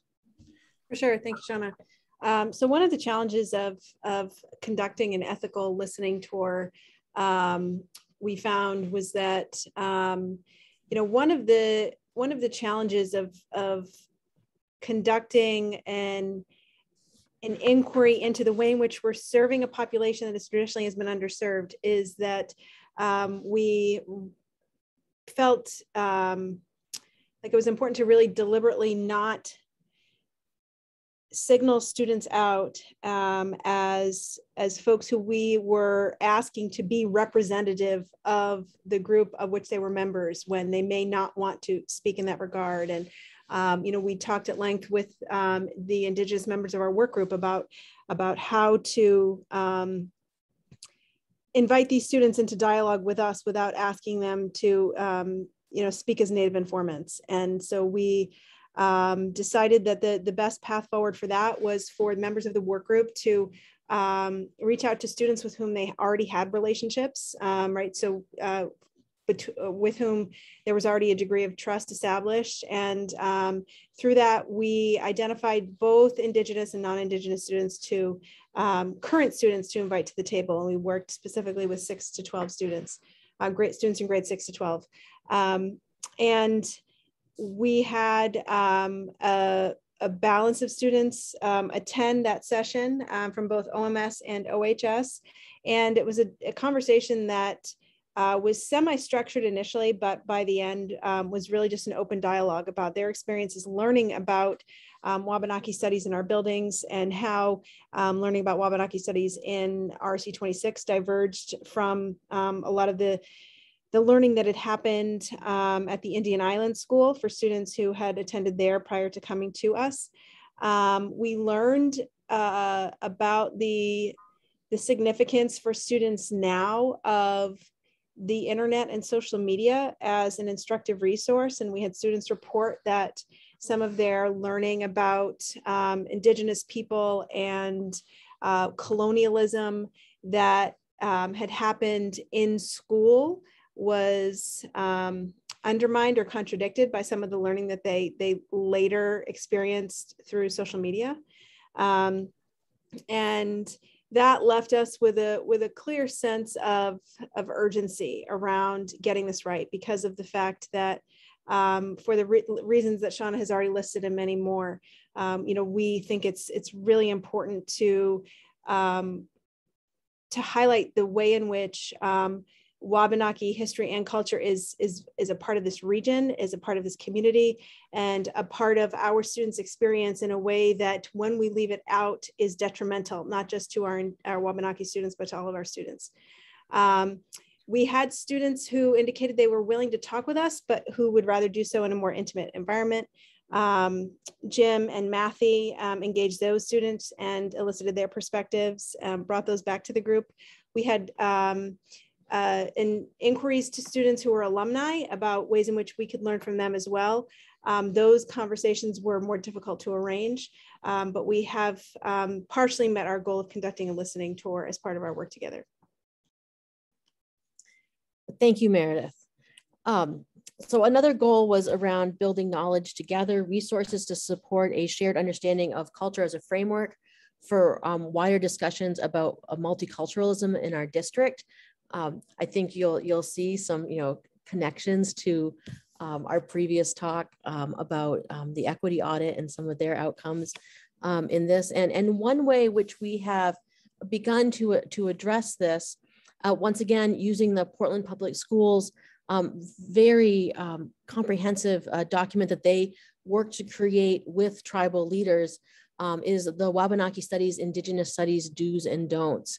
And so once again, we engaged our collective staff on the first day of school, which I think is a very powerful statement that, we gave time to commit to professional learning on Wabanaki Studies on the first day, which is a very jam-packed day with so much information that needs to be provided to staff, and to have, the kickoff of the school year, that we spent about 45 minutes talking about Wabanaki Studies and Indigenous Studies. And we discussed aspects of this do's and don'ts document from the Portland Public Schools with the entire staff, and engaged them in a conversation and learning opportunity on that. And I'm sure everybody also remembers it because it was like 98 degrees that day. So it was very warm in the gym when we had this conversation. So it stuck, hopefully, for many reasons. We also curated resources for classroom teachers to develop lessons around. We were fortunate that we have local authors and members of our Wabanaki Studies work group, Suzanne Greenlaw and Gabriel Fry, who wrote this book, The First Blade of Sweetgrass, which is just a lovely story about so many aspects of cultural life with sweetgrass, the significance of sweetgrass, the significance of respect for the earth, and features their daughter Muskan, who is a student at Asa Adams. So, and she will sign your book apparently if she sees you with it. So all Asa teachers received this book to use, and guidance about how to incorporate it into their lessons. Also, copies were given to the ASA library and also the middle school, high school library. And we have several people up here at the high school, middle school who have also requested the book to use with different aspects of their pedagogy and their teaching as well. So it's a lovely book. I encourage everybody to go out and purchase it. It's a great book to share with children and adults of all ages. Another goal was to build awareness and buy-in for the importance of Wabanaki studies in RSU 26. So how do we incorporate all of this into the curriculum? And we really focused around the culturally appropriate teaching about Thanksgiving. We were very fortunate to engage Chris Newell, who is the past director of the Abbey Museum and a member of the Passamaquoddy Nation, who actually wrote the book, If You Live During the Plymouth Thanksgiving. And he came and gave a presentation to all of our staff about why it is important to teach about Thanksgiving in a culturally appropriate manner, not only for Indigenous children, but for all children. And he used many examples from his book. All Asa Adams classroom teachers, received a copy of If You Lived During the Plymouth Thanksgiving. And actually we had enough copies, so all staff who expressed an interest received a copy. And we ran some book studies to encourage teachers to lead discussions, to lead conversations, to just enliven their own families' Thanksgiving experience with this book. We also have pulled together a Wabanaki Studies Google Classroom to provide teachers with resources to enable them to feel more confident in teaching about Wabanaki in Indigenous studies. And an important shout out that has been mentioned to Charity Robbins and Jen Easler, who gave a great workshop for ASA teachers about using this and teaching about Thanksgiving in a culturally appropriate manner. Whoops, excuse me. Why did I get ahead of myself? No. And then the starting point that really was one of the first goals, but I put it at the end here, is to inventory Wabanaki studies where it is currently taught in our 3 schools and build awareness of existing resources and opportunities. So not only was this something that we've been working on all along, we are actively working on this right now by asking all of our schools and our members of the committee who are in schools to go out and find out what is actually being taught in their school, what should be being taught, and we're in the process of building a scope and sequence for Wabanaki studies and Indigenous studies, and we're engaging all of our stakeholders in the process. So what's next? Well, we really feel we need to continue the Wabanaki Studies Work Group as an advisory committee of diverse stakeholders to advise and guide the implementation of Wabanaki studies and Indigenous studies. When I mentioned to the committee, I think in November, that remember, this is just a 1-year appointment, it was kind of a collective like, what? Yeah, the work is just beginning. We need to continue. And I will tell you from my experience working with people on committees, that's not a response you get very often. It's like, yay, more committee work. But I think that the need and the dedication of the group is so strong that we really need to keep pressing forward, and there's work to be done. We also need to continue, we need to develop and implement the Wabanaki Studies, Indigenous Studies scope and sequence for the pre-K-12 curriculum.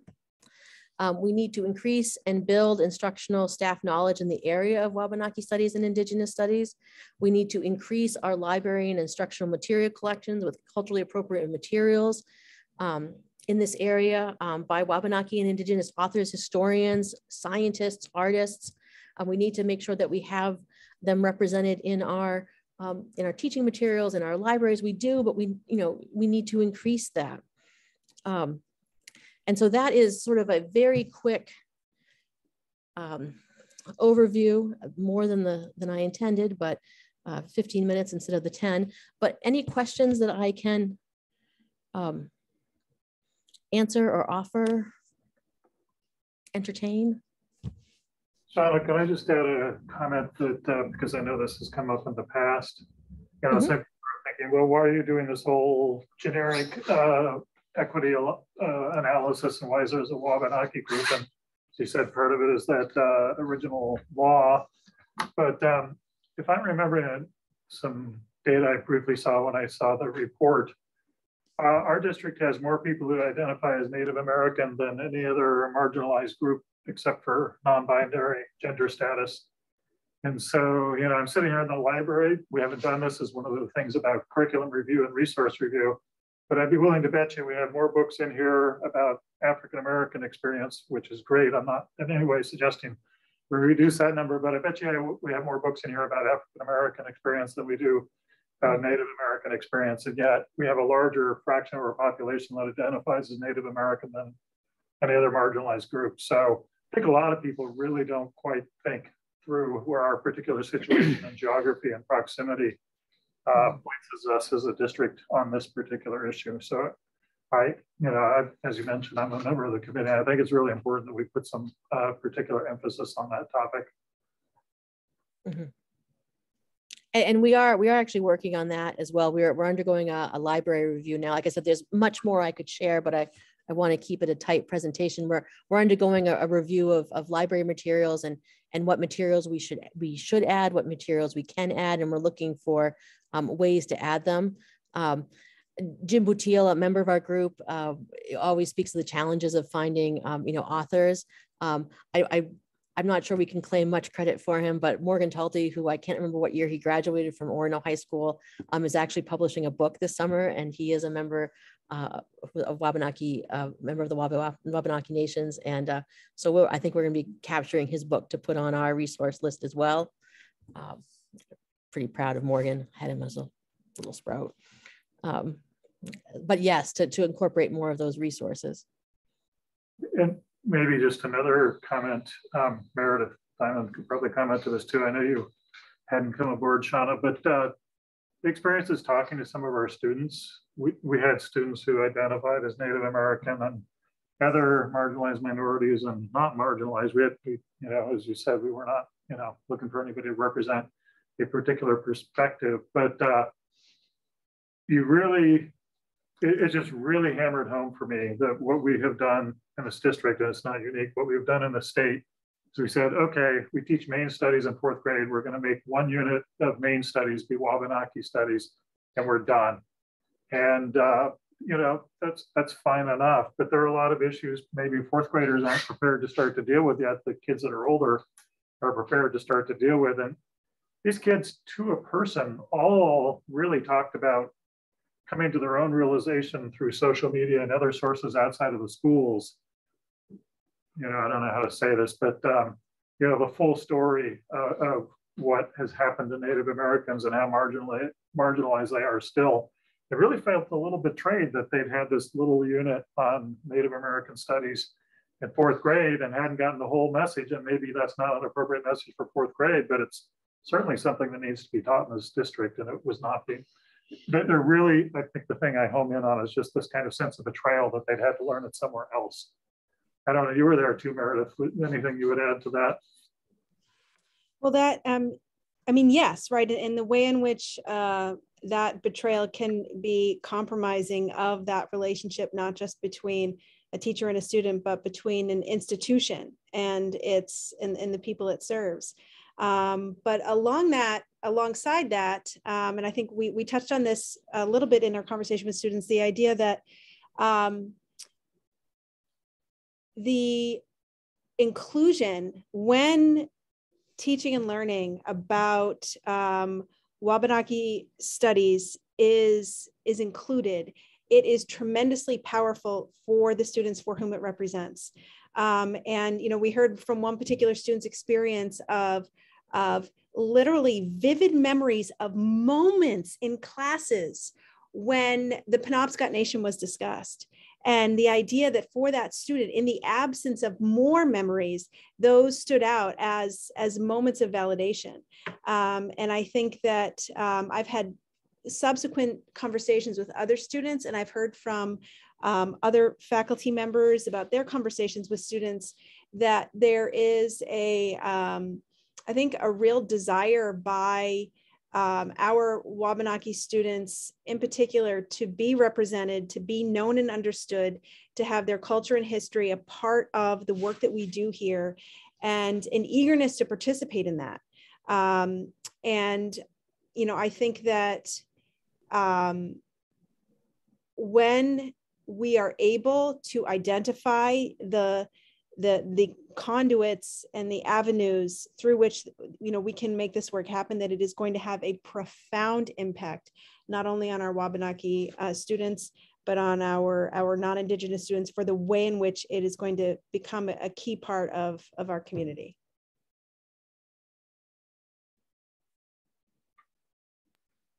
I just want to share that I appreciate all the work that all the members on that list, Shauna, that you showed are doing. I think this is fantastic, and it sounds like various facets of student experience are being explored, which is so important. I'm kind of wearing my educational researcher hat right now. You know, my focus area is science education, and I'm going to just explain something about some trends in science education because I want to help kind of show some assumptions that are being made in the field of education around learning theories. So in science education, there is this idea of learning progressions that has really taken hold in the field just in the past 10 years. And learning progressions largely are based on this idea of like you take small pieces of complex science phenomena and you explain those small pieces. And then over time, you make that more complex. That's okay, that's an oversimplification. But there's some really important research that's being done that shows that actually kids who are Indigenous are being done a disservice when they're being taught via learning progressions. Because, and again, I want to be careful of like overgeneralizing, but this is a paper that was at the National Academies of Science, a very, very well-regarded institution. But because this study was done in the Midwest, and because at least the students in this group who are Indigenous, so I can only speak to like the particular tribes that they were part of, but they already came to elementary school thinking about a web of life and a web of interactions and things in much more ontologically worldview complex ways. And by teaching learning progressions, there were it was a significant detriment to their understandings, in this case of science, Western science, right? So I can't not say this because of the field I'm in and some of the work I see. Megan Bang, B-A-N-G, and Megan spelled M-E-G-A-N. That paper, you know, I'm happy to share that paper, but she's I think one of the first authors on that and has done subsequent work. But that's a space, you know, where I think a lot of work for LD 291, because there is so much work to do with this. I'm not seeing across the state anyway, and maybe even outside of the state. I want to be careful about generalizations where, you know, districts are thinking about like, what are the different learning theories that we all ascribe to? Every teacher has their own, right? But how do those learning theories, you know, are they embedded in colonialism?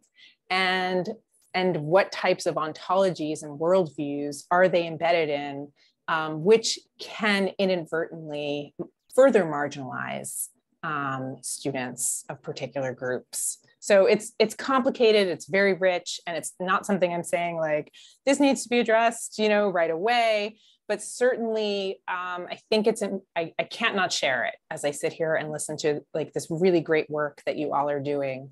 That's the nature of our work as educators, right? There's always more work to do.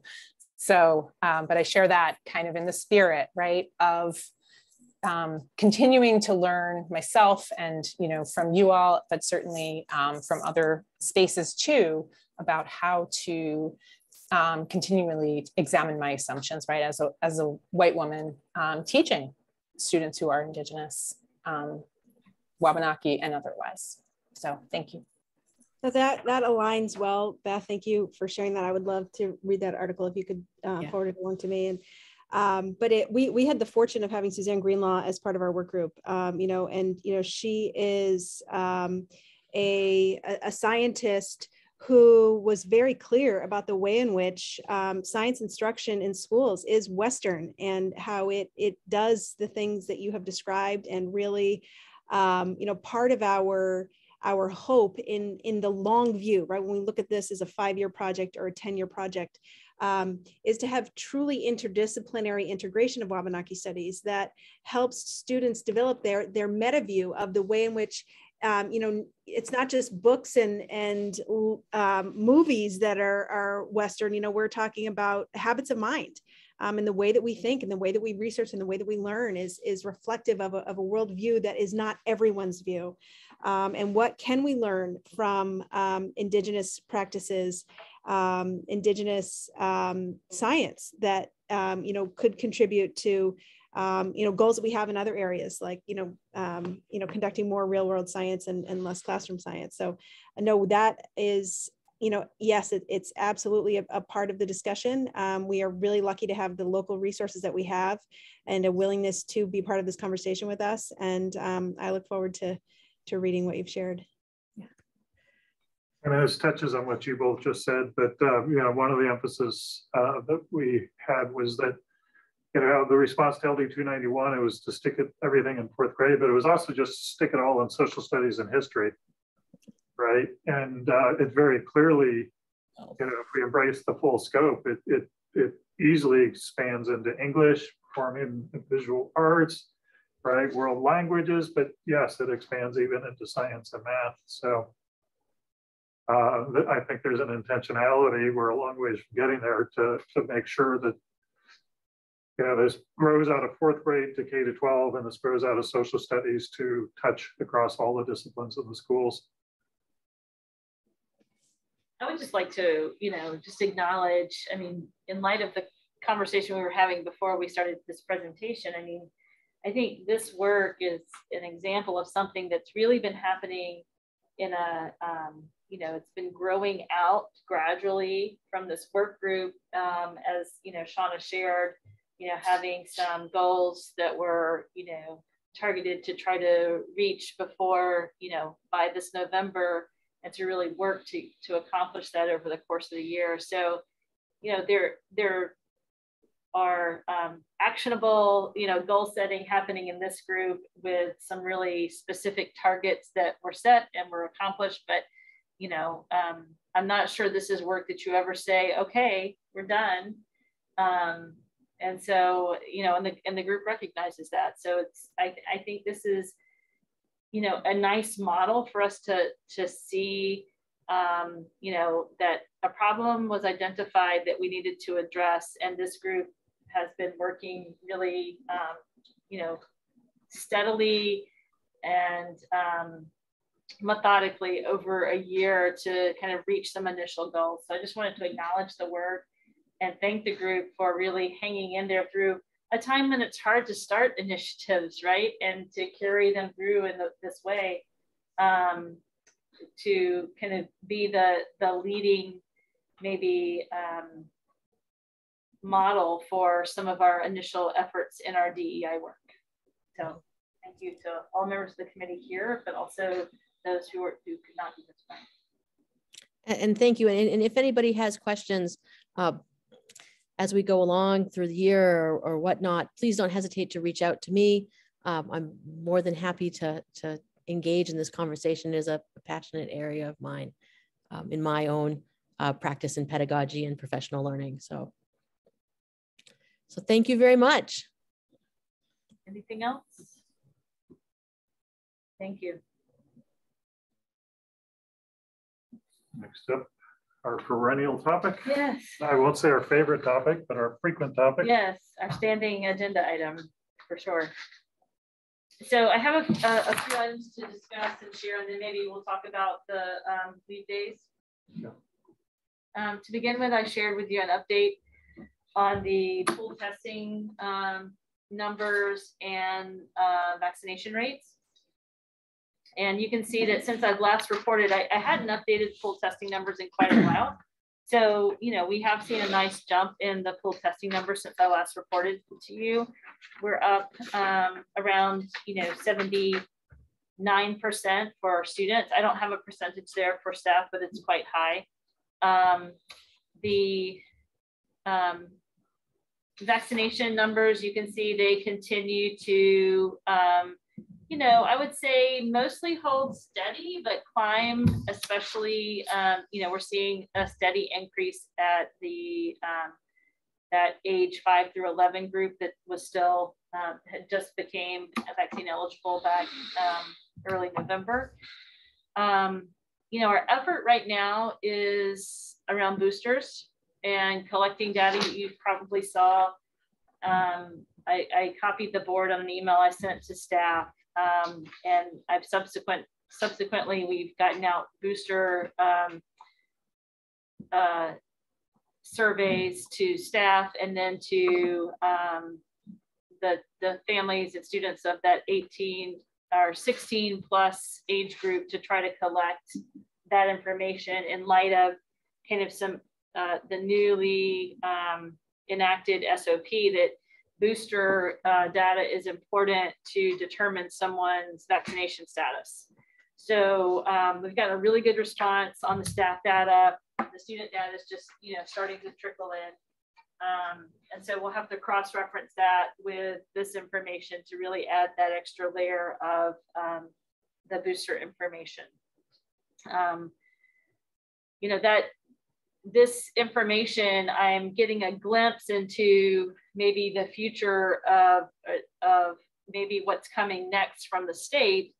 And I think this kind of information is going to be really important for us to compare ourselves to benchmarks that they set or metrics that they set for, you know, different phases of new pathways or new opportunities for some changes going forward with the SOP. So, you know, we've been collecting data all along and feel like I finally feel like we're closing in on having good data on our older students. And I feel like our younger students, we probably still don't have complete information yet. But, you know, every time we, you know, do a push or have to do a lot of contact tracing, we always pick up a few more. So I know that we'll continue to have that come in. Do you have any questions on that before I shift over to the SOP?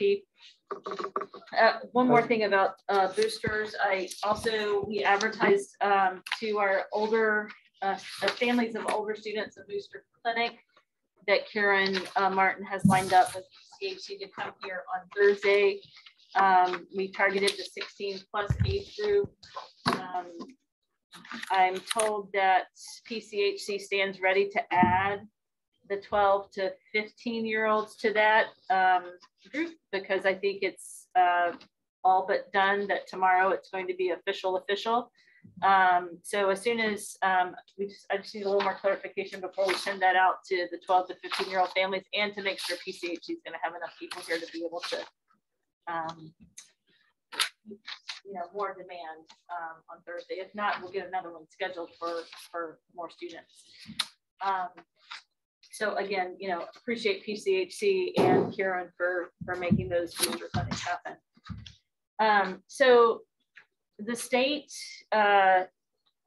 you probably, you know, for the benefit of those here who haven't maybe seen my correspondence I sent to the board and staff, the state came out with a new SOP documents, what we call it. It's the standard operating procedure for schools responding to COVID positive cases. And we just call it the SOP document. So they came out with a new document over the break that was informed. I think they were definitely working on it and had a plan to have it published. And then the federal CDC came out with some new information that caused our state to have to kind of pause and assess that, and then maybe adjust what they were doing to the SOP. So we got the new SOP, and you know, it has some, in some ways, some changes that feel like maybe a lightening of some of the processes that were in place before, and in other ways, kind of a tightening of some aspects. So I kind of summarized in a memo to staff what I saw to be the 6 major changes that came from this document. I'll just highlight those. Probably the one that's gotten the most press is the change for isolation and quarantine periods down from 10 to 5 days for asymptomatic individuals. are individuals whose symptoms are resolved by that time, or resolving. I heard that the word's not resolved, it's resolving. And then also the fact that the quarantine, the vaccination, being fully vaccinated now requires a booster if you are 18 years or older and 6 months out from your last shot. This is all changing almost daily, but this is what the SOP says still. And then if you're 16 plus, that doesn't, follow you yet. I think it's coming soon, when we get a little further down the road for that group. So it's just the 18 plus that we have to confirm booster status for anyone who's 6 months or greater out from their vaccination initial series to consider them fully vaccinated for close contact tracing. So that's kind of the tightening piece that's a little more restrictive. And then they changed outbreak definition, which was really important because it had become kind of meaningless. So if you had three cases within a school in like a 14-day period, you're in outbreak status. So, I think almost every school in the state of Maine had certainly gotten there. So they've shifted that now to mirror the outbreak definition that has longstanding been in place in our state for infectious diseases or flu. And so it's the 15% threshold for our population being out of school due to illness. And that's what the outbreak definition is now. Also, they have removed close contact tracing for exposures in outdoor settings or in school buses as part of the SOP. And they're citing for the school bus part, at least, that the mask requirement has to be, in place still for that to be in effect, and it is. Also, they've aligned the pool testing exception and masking exception to have the same parameters, whereas before there was a distinction between mask and pool testing in terms of participation in school activities. And then finally, they are now allowing pool testing to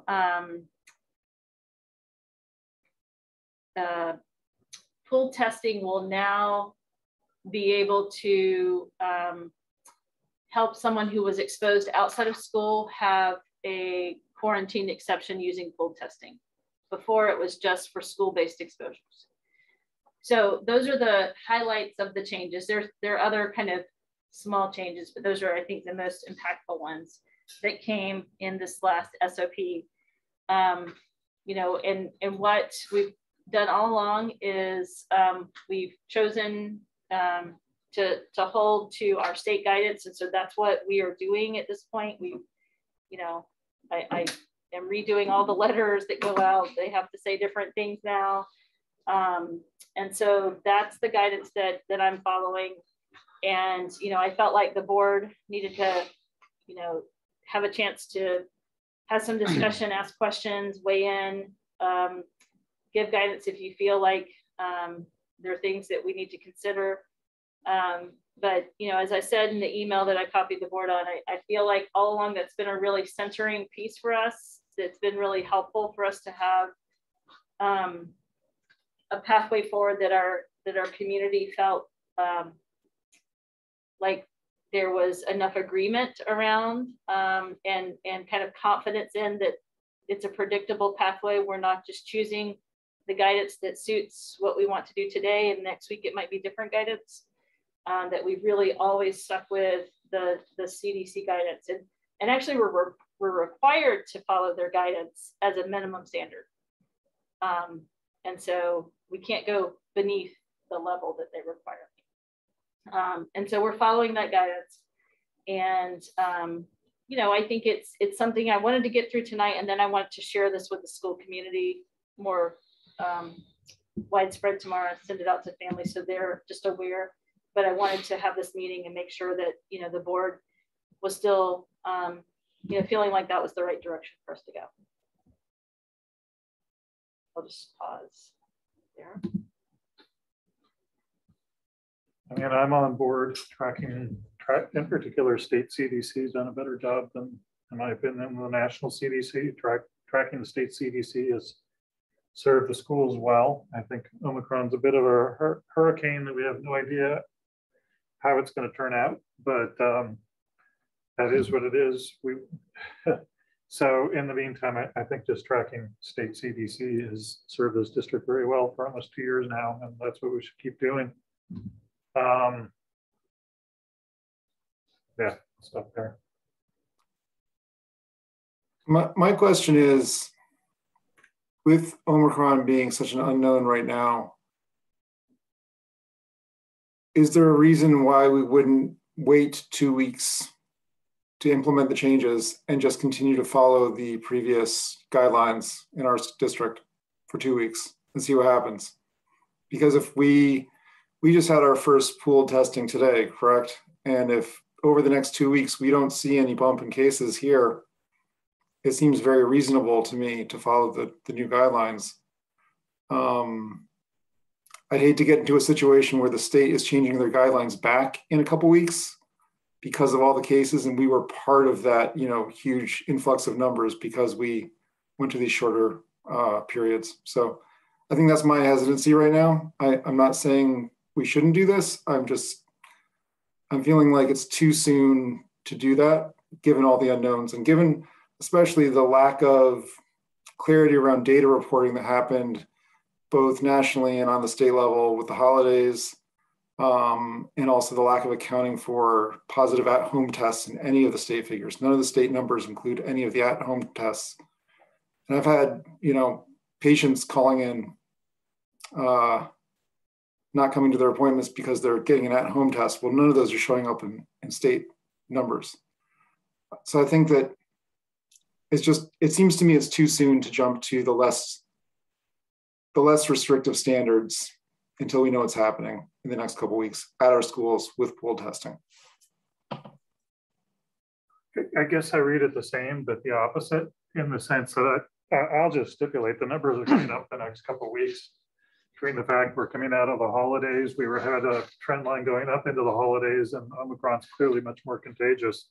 We don't know if it's more severe. We probably think it's less, but we still don't know a whole lot. The numbers are going up, which means so far the schools have tracked or been slightly below the community. They've never been over the community, but numbers are going up in the community. I would bet pretty good money. So the numbers are going up in the schools, but the question is, what are we relaxing? We're not relaxing any of our safety protocols. We're not to prevent spread. Really, we're not relaxing masks. We're not relaxing distancing. We're not relaxing, all the work we did to get people eating food spread apart. We're not relaxing any of the safety protocols. It's really the tracking. And I just feel like the tracking battle, this is a sad commentary on our society, but it's not a commentary on our school. The tracking battle is lost. We're not the deposit, like you said, Patrick, the test rates are starting to mean nothing. So I just don't know where, I'm not sure where the tracking is to prevent spread globally in society. And I'm just not sure where the tracking numbers are a safety measure. I get a little bit where the quarantine is, but the evidence is pretty strong on the quarantine and contagiousness around Omicron's got a different and shorter period. So, we're not releasing most of the safety standards. It's just some specific things in the SOP, and the tracking has been an enormous burden on our teachers and in particular, administration. So every other safety standard is still there. I agree the numbers are going up. It's just what to do about that. I'm not sure where the tracking protocols come in. But, I'm sorry, specifically where it comes in for me is because if we're stopping the tracking, that to me, that says we're stopping notification. So let's say you've got a high school student that rides the bus and we stop doing contact tracing for buses.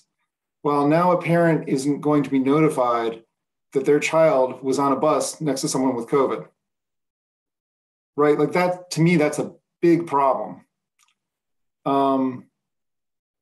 if that's not a big problem to everyone else on the board, then, you know, that's the way it goes. But, to me, that's where if over the next 2 weeks, we're not seeing any bump, things aren't going up, we don't have a problem, okay, fine. But if we see a huge spike in cases, I'd rather have parents have confidence that they're going to be notified of things rather than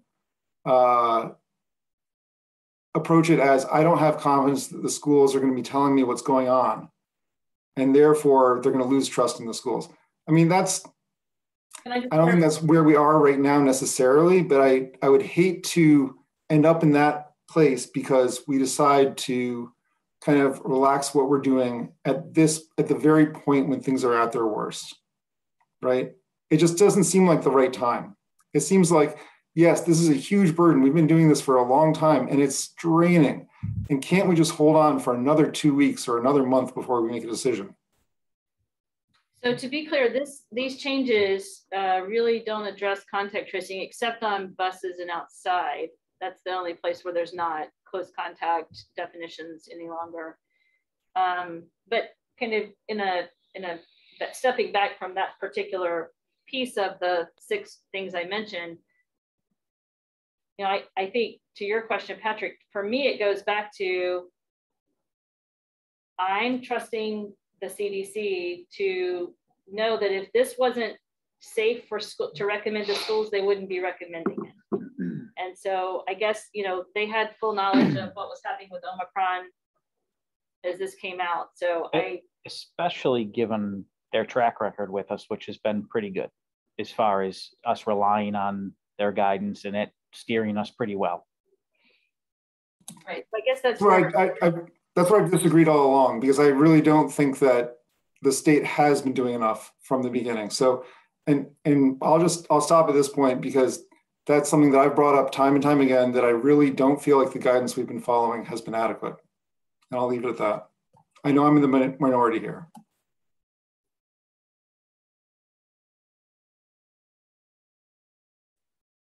I share similar concerns as Patrick.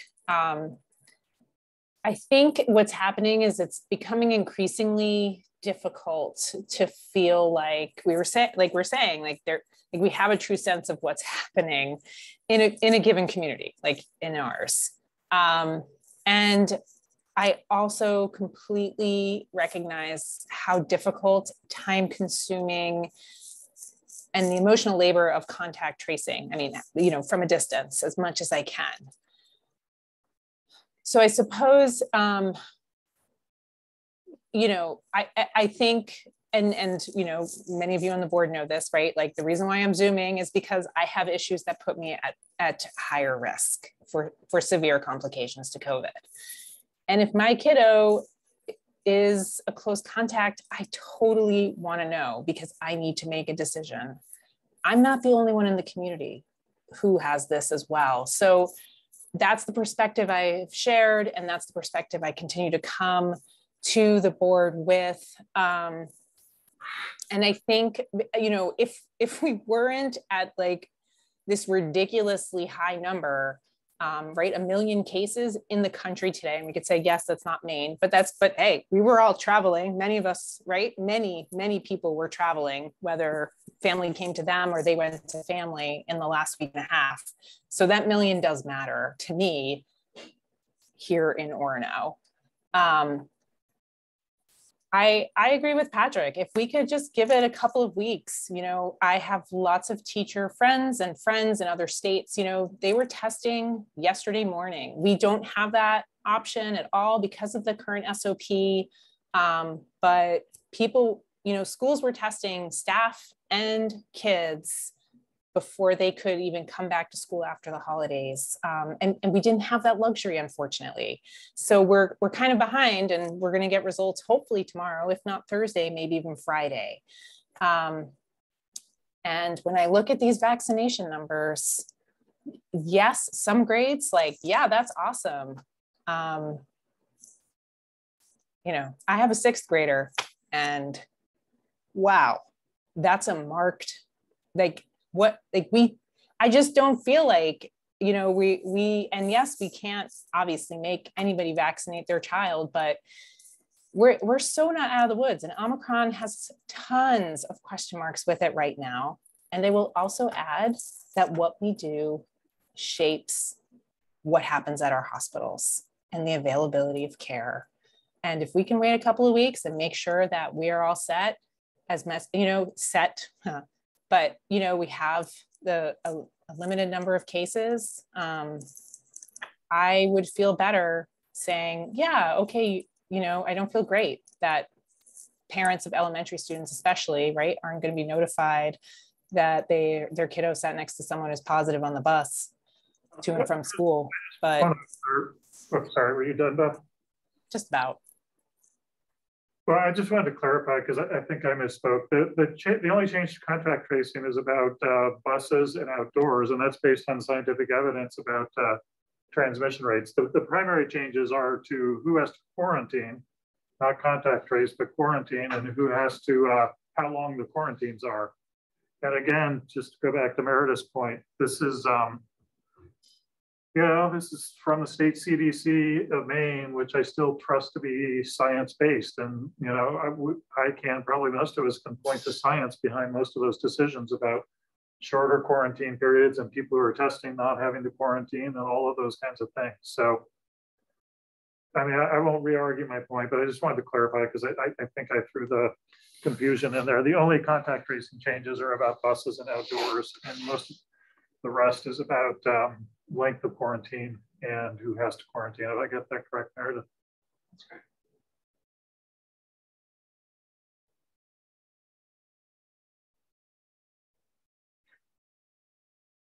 All right. Yeah. Is there other feedback? I mean, do you need any action for formal action from us? I haven't so far, unless there's. I guess I'm feeling like I'm hearing two board members say one thing, one board member say something else. I'm fine with following the main CDC guidelines as changed in the new SOP. As am I. I mean, I think the default is we track the main CDC SOP unless somebody makes a motion otherwise. I just want to make sure that you get what you need from us to feel comfortable. Right. I mean, I feel like, all along when we've made changes, we've done check-ins to see, to take the temperature of the board, and that's kind of the way we've handled it. So, this is, I don't feel like we're going off script to continue to follow the SOP.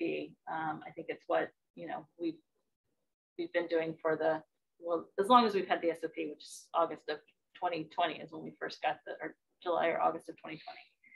So, I think I was on a call today with Dr. Shaw, and, really the primary goal is to keep kids in school. And we've seen students who, time and time again are out on quarantine for close contacts. And yes, that's, a family's choice to not have some of these exemptions in place at times. But, it's really, it does negatively impact kids with some of the quarantine links that we've seen of sending home healthy kids.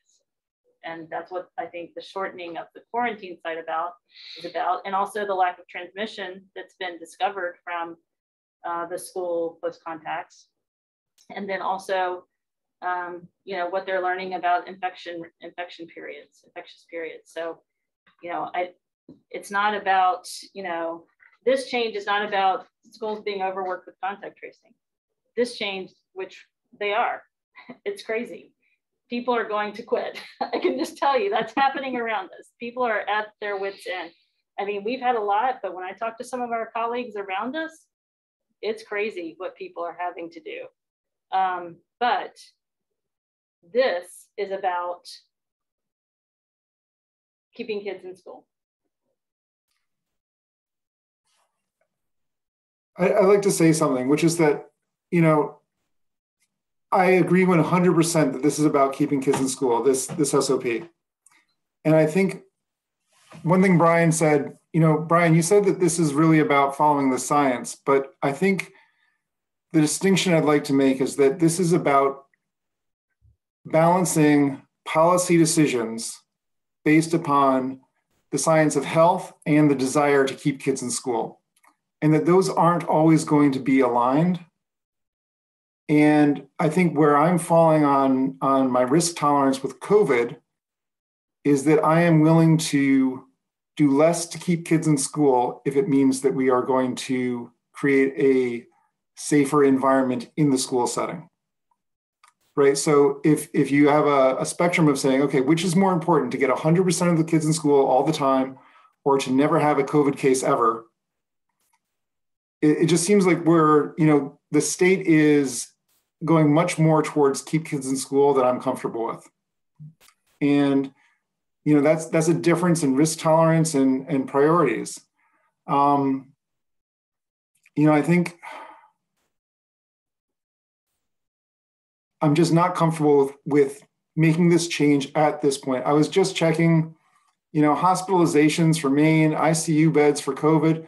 We are at double the numbers we were at last year at this time. When we had our post-Christmas, New Year's spike last January, things were off the charts. The hospitals are twice as full right now with sick COVID patients in the ICU. So, this is not, I think, the time to be, it seems very selfish of us, quite frankly, to say, okay, we're going to say, let's keep kids in school, even if it means, encouraging spread in the community. I'm not willing to go along with that. And so I think if we need to have a formal vote on this, I think that's a good idea tonight, but I would really like us to see delaying the implementation of these guidelines for at least 2 weeks and then revisiting.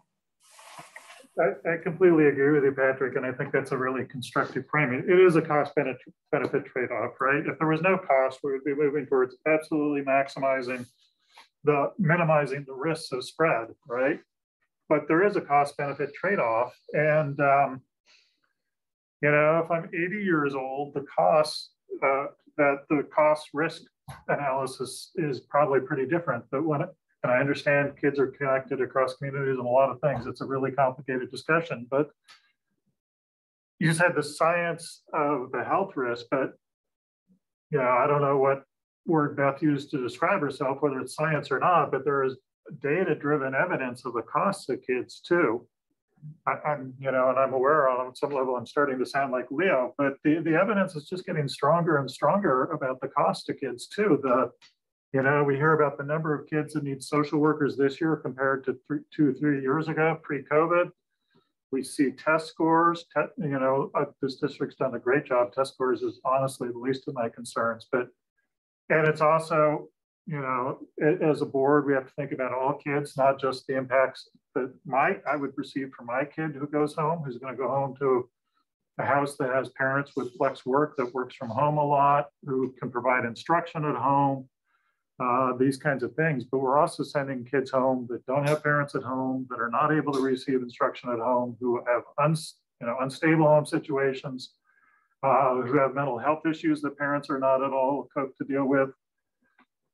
It's a personal decision. I'm not saying you're wrong, Patrick. You just have a different cost benefit trade-off, but the costs are substantial and real too.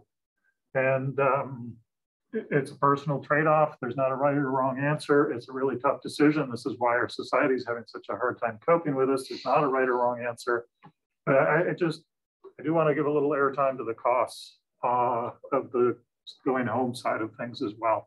And I think those costs are coming at a much slower rate than everything else is. And what I mean by that is, we're only seeing the beginning of the costs. It's only going to get worse as time goes on, even if everything with this ended. Yeah, I agree with you.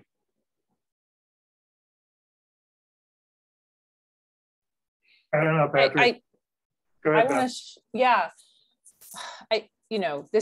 I appreciate the deep discussion we're having, because I think what's apparent, right, is there, while we have common goals, we also have different ways of orienting to those common goals. And I feel that I guess my question is, what is the harm right now in waiting 2 weeks? It's some unknown number of kids who are home for 10 days instead of 5 days, and another unknown number of kids who are home that wouldn't have to be home. I mean, it's more kids out of the classroom. Yeah, it's more kids out of the classroom. It's hard to quantify the number. We can't even quantify how many kids are going to get sick, but Not just kids, teachers. it's teachers. Yeah, I mean, that's where the Yep. that's the real rub comes, because if you don't change it, and this is why, I mean, let's be honest, the reason why these things are changing, it's rooted in the science of what people are finding about the Omicron variant in particular. It's also rooted in increasing vaccination levels, making how people respond to infection different. But it's also being driven by the reality is that as Omicron spreads, right? And if you keep the same guidelines that are in place, you're not going to have enough people to do anything. Right. So it's a combination of all those things. So if you don't Sure is. you're not going to have, and you keep the same guidelines in place, you're not going to have teachers, you're not going to have anything. Right. I mean, that's just the reality. Well, but what we do know about COVID, about Omicron, right, is that it is incredibly contagious, at least early findings, right? It's not 15 minutes of maskless, conversation. It's, someone coughing in an elevator and you walk in after that and you get Omicron, or you can very well get Omicron. It's a very, very transmissible version of COVID, or a variant of COVID. So yes, I guess that's sometimes this is where I orient to it differently. I hear a lot of the discourse being about, well, we won't have enough teachers and we won't have we won't have students in school. And I agree, that is true. But wouldn't we have less transmission and fewer cases if infected people with a very transmissible variant aren't with each other? Brian, I want to just circle back to your point about science. There are so many different paradigms in science, and the nature of science, especially when it's like new science, right, is that there is consensus, but there's often different paradigms and different ways of orienting. And I think Patrick's way of explaining his orientation was helpful for me to think about how I articulate mine. But there's no one scientific answer to anything. And as people, we use various aspects of science to inform our decisions, but science itself doesn't make a decision, because we are attending to more than just the science. We're attending, right, in this case, to school policies. So it is incredibly complex. And I think this is a great discussion, and I appreciate hearing other people's views. I think it would behoove us to just, we're not saying we're not going to follow the main CDC guidance, but let's give it 2 weeks. I was trying to look up, when did this guidance come out? Does anybody know? Was this before the holidays or after? Like 2 days ago. Yeah. 2 days ago. Yeah. So it was developed, right? Thinking about that process, it doesn't take days for them to develop this. It takes weeks, I would guess. They had their framework, mostly developed, and then they had to pull it back and redo it. And it was delayed getting out to us because they had to redo it amidst new federal guidance and what they were seeing happening. So, I feel like if the main CDC felt like it was not advisable for schools to follow this, we wouldn't have it. They wouldn't have published it. They would have just said, we need more time. We can't get this out yet. So all along, I felt like, I'm not an epidemiologist. No one on our team is, but there's certainly some who have, a lot more expertise in scientific matters than I do. However, I think that, from where I sit, I want to trust the CDC, the main CDC, to tell us these are the procedures that you need to follow. And so that's where I stand. And, I think there are other people who would have said, you know, we need to do it faster. We need to do it faster than the CDC saying that we should make these changes. So, you know, all along, there have been people all along that risk tolerance continuum, wanting to go faster, wanting to go slower, wanting to tighten down more, wanting to loosen up more. And as I said, what has really, I think, served us well is we have stayed with the guidance that we're given from the state. So, I mean, I know I sound like a broken record, but that's just where I stand. Yeah, I mean, just to clarify, I don't think I said science says there's one particular opinion or answer, but if I did, it was certainly mistaken. My only point is there's data-based evidence on both sides of the cost and benefit equation. There's a lot of concrete data about cost of kids staying home from schools right now, too. That was my only point. Seems like there's people who want to vote and but not making a motion. I'm loath to make a particular motion because we have in place, you know, we adopted guidelines a long time ago, and I don't want to supplant those guidelines. So I'm going to make a motion that we continue to follow the guidelines adopted last summer with respect to COVID at the present time. And I will note parenthetically, but not part of the motion, that means we follow the current SOP from the main CDC. Is there a second? I'll second it, but I quite honestly, I don't know that we need to take a vote on it. Yeah. I mean, it's if you haven't figured out where people stand on this, watching this, then I don't know what you're watching, right? There's 3 people sitting here who are in favor of following it. There's 2 people who are in favor of waiting 2 weeks and not following. We can go with the motion and put it on the record. I don't think we need to because 1, we haven't done it before, right? But 2, it's on the record. I mean, everybody, if the point of this is accountability for people watching at home to know where their elected representatives stand, they have that. Right? Everybody here has stated very clearly what their position is on this. So, I mean, I'm happy to second the motion and vote on it, but is there a motion? I'm sorry, Brian, are you waiting for a second on your motion? No. Did you second my motion? I think I said I would second it. Okay, it's seconded. So any further discussion? Could you just read back what your motion was? I guess what I'm trying to understand is, does your motion include following the new SOP, or does the motion you put forward include following the previous SOP? My motion is the status quo for this district, which is we adopted guidelines last August, I believe, which stated we would follow the main CDC guidelines for SOP.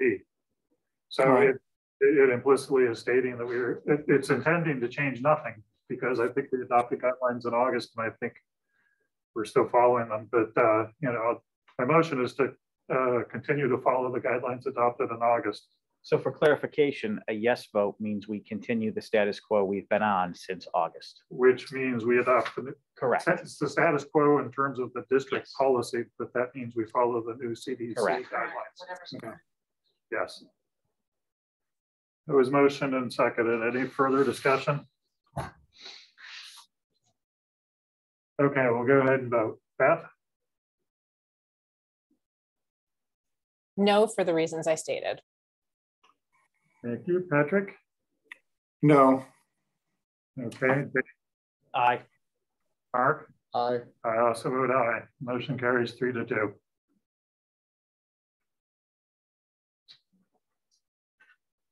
So the other item we need to discuss are the COVID leave days. We discussed these October, I think. We talked about this issue, and our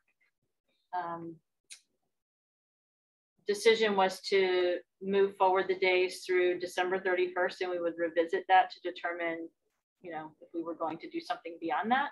And so that's what I bring to you tonight, that we need to discuss around this. And when Brian and I were planning the meeting and thinking about where to put this on the agenda, we both, I think, agreed that this is an employee, you know,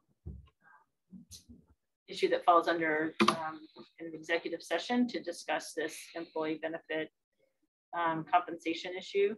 And so, do you want to go into executive session now, or do you want to? Oh, sorry, go ahead, finish your sentence. Well, just do you want to go ahead and do that now? I think any discussion should happen in executive session. We could do an executive session at the end under other business. If we don't want to make people sit. It now, and then we just move on. I don't anticipate it's a long one. I'll make a motion to go into executive session under 1 MRSA 4056D, labor negotiations. Is there a second? I'll second. How are we going to do that? Just I'm going to send Beth and Patrick, I'll send you a link and we'll go into the other room with our computers. okay. With your computer, we'll leave our computers here, right? Sure. I think that's what we did last time. All right, there's a motion for executive session that's been seconded. Unless there's discussion, we'll go ahead and vote. Beth? Aye. Patrick? Aye. Dave? Mark? Aye. I also vote aye. We're in executive session.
All right, we're back. So I assume we're done with COVID. That was, well, we actually have moved. You want to vote on? Yeah, we're on the COVID leave days. So I would make a motion that we extend COVID leave days authorized by the state legislature through June 30th, 2022. Is there a second? Second. Any discussion? We'll go ahead and vote. Beth? Aye. Patrick? Sorry, Aye. I'm distracted, but okay. Beth and Patrick, aye. Jake? Aye. Mark? Aye. I also vote aye. Next up, we have staff nominations. We do not have any. We don't have any, okay. Next, so we have 2 stipend positions. I would make a motion. These are both just for the current year, rest of the current year, is that correct? So the NEAS one is requested for the rest of this year and then again for the 23-24 year. Okay. So it's kind of an intermittent stipend, but it's a new stipend to add to the schedule of stipends. Well, that's what I'm asking. Is it an ongoing stipend or is it just an interim stipend where we're going through the NEAS process? Well, I think it's put forward as to have during this year and the 23-24 school year. I mean, I think it's maybe a discussion for the stipend committee as to whether or not we just bring it back 10 years after that to do it again, or if we kind of put some on hold. I guess it would be my preference that it lapse and come back in 10 years. But. So I would make a motion to authorize the creation of the stipend positions NEAS steering committee co-chairs for this year and next the rest of this year and next academic year. No, it's this year and the 23-24 year. Oh, so we're skipping a year. That's the way it's written. Okay. Sorry, I would make a motion to authorize the creation of the stipend position NEAS steering committee co-chair for the rest of this academic year and the 2023-2024 year. And also the creation of the OHS lunch monitor position for the second semester. Is there a second? I'll second. Is there any discussion? So just to, there wasn't a written form with lunch monitor because we have a position for lunch monitor, but it's in OMS right now. So this is really for right now, it's a temporary request. And we've just prorated using that stipend amount and calculated the time. And so this stipend amount for the second semester lunch monitor, it's second semester on maroon days only, is $1,150 based on the time commitment required. Any other? Can I ask a, Go ahead. thanks, about the NEAS position? It says it's 10 months or full year. Or do I just misread this? And I was wondering if one could clarify that. It's an anticipated year length. So it's school year. You see at the end where they wrote out beside, you're supposed to select whether it's school year or full year. Oh, thank you. Okay. And this is actually for this school year. We're just we're late to get this before you. I realized that we hadn't done this. And so it's going to be, paid out. They've been doing the work this year. Sure. Yeah. I just wasn't sure about the duration and if the amount was appropriate for the duration, but I understand that. Any other questions? Everybody happy with the motion? Is correct? Okay, we'll go ahead and vote. Beth? Aye. Patrick? Aye. Jake? Aye. Mark? I'll vote aye, and I'm wondering if we should just state for the record who's holding these positions. They'll come back next meeting. Okay, very good. Aye. I also vote aye. Next up, we already dealt with disposal of equipment. Next up, we have policies. All of these, well, a couple of them have come out of reaction to the state. The B policy changes came out of reaction to the state legislature, and the I policies have come out of our revolving policy review. They're all minor policy changes, so they're brought forward as revisions. And we'll start with policy BCC. And sorry, my computer is just rebooting, trying to access the. Have written copies? I have written. I think I'm just about back. I can start talking about them if that's helpful. So, I mean, I don't have the policy in front of me yet, but policy BCC. No, it's Brian. That was me. Okay. Policy BCC, the state basically made a change to the law with basically the state nepotism law. It had previously been impossible for any spouse of a board member to be paid in any way by the district. It is still mostly not possible for a spouse of a board member to be paid by the district, but there is now an exception for stipended positions, which are defined as fixed pay positions. And there are some caveats. It has to be, approved by the board and determined to be in the best interest of the district. So I would make a motion to adopt revisions to policy BCC. Is there a second? I'll second. Any questions or discussion? And I'm just noticing the other change is we slightly updated our definition of immediate family to match the current state definition. Seeing no other discussion, we'll go ahead and vote. Beth? Aye. Patrick? Aye. Jake? Aye. Mark? Aye. I also vote aye. Next policy up is BDER. This is a fairly small change. It was a response to the state law basically requiring us to allow staff and public input. And so we just wanted to make it clear that there would be a chance for public comment at a subcommittee meeting, basically, not just at a board meeting. But it will still be regulated under policy BEDH, which gives the chair discretion to put time limits and require a sign-up list in advance and those things, depending on the situation. So I would make a motion to adopt the revisions proposed to policy BDE-R as presented. Is there a second? Second. Any further discussion? Go ahead and vote. Oh, sorry, Patrick. Brian, quick question. I don't always differentiate between things that are being sent to me because I'm a board member versus a member of the public, but is there then public notification requirement for subcommittee meetings as well, and like Zoom links, that kind of thing being sent out? Or like how would a member of the public know when and where a subcommittee meeting is happening under this rule? They are open meetings. There is a public notification requirement, but we don't generally send it to as large a list of emails because people consider it spam, basically. But it is sent to all the staff.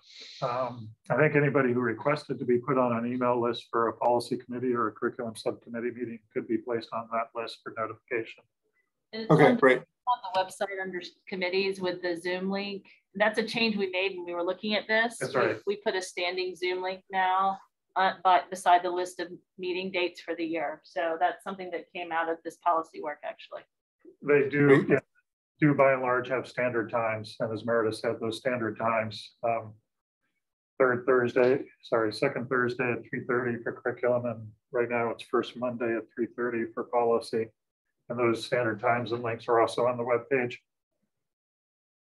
So this is an expansion of public access to meetings, specifically giving public comment at those subcommittee meetings. Thank you very much for clarifying. I appreciate that change, and I appreciate this work. All right, we'll go ahead and vote. Beth? Aye. Patrick? Aye. Jake? Aye. Mark? Aye. I also vote aye. Next up, we have policy IGA. And really, we were just cleaning up typos. And the big thing is we now have a curriculum coordinator. So we changed superintendent to superintendent or designee. So I would make a motion to adopt policy IGA as revised. Second. Any discussion? We'll go ahead and vote. Beth?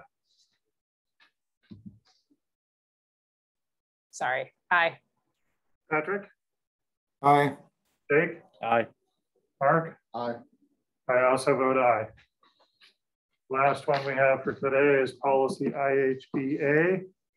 Literally the only change is getting rid of Riverside in front of RSU 26. I joked at the last policy subcommittee meeting, we spent 5 years getting that into all of our policies, and now we're going to spend 5 years getting that out of all of our policies. Thank you, John Baldacci. I would make a motion to approve policy IHBA revision as presented. Is there a second? I'll second. Any further discussion? We'll go ahead and vote. Beth? Aye. Patrick? Aye. Jake? Aye. Mark? Aye. I also vote aye. Subcommittee reports, policy subcommittee. You kind of just saw what we're doing. I think we have now, other than one policy that we're on absenteeism that we're hoping that Drummond and Whitson is going to come out with a draft policy. We are done with responding to the last legislative session. We're just continuing with as need basis and moving through the sequential review of policies. Big thing the big thing we're working on right now is IHA, which is a standalone curriculum policy. By the state law, there's curriculum.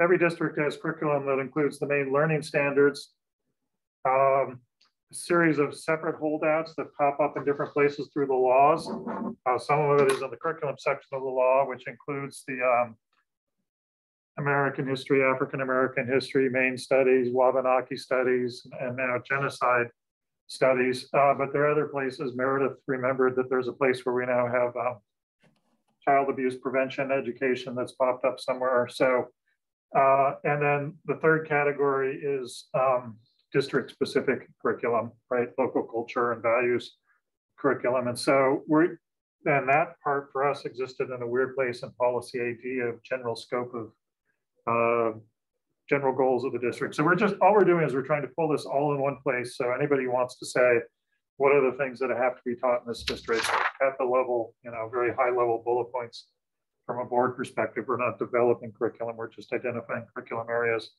will be pulled into IHA. So we're working on that. It's going to go to the curriculum committee next week. They'll go through the policy subcommittee one more time because we just want to give people it's a big policy. Although it's really not a change of anything, a chance to comment, and then that'll come out. And that's about it for the policy subcommittee. And we're working on some special education policies right. that Lisa had given us some feedback on. So that'll probably come next meeting. No, after our next policy meeting. Yeah.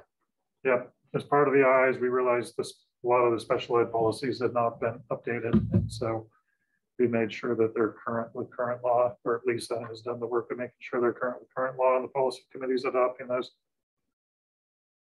Anything for UTC? No, there hasn't been a meeting. The December meeting was canceled. And then the next meeting is this coming Thursday. Okay, thanks. Anything with Spruce? Nothing to report. Curriculum subcommittees meeting next week. Facilities and building. I think you got all the big updates, Ncap Classrooms and SREF.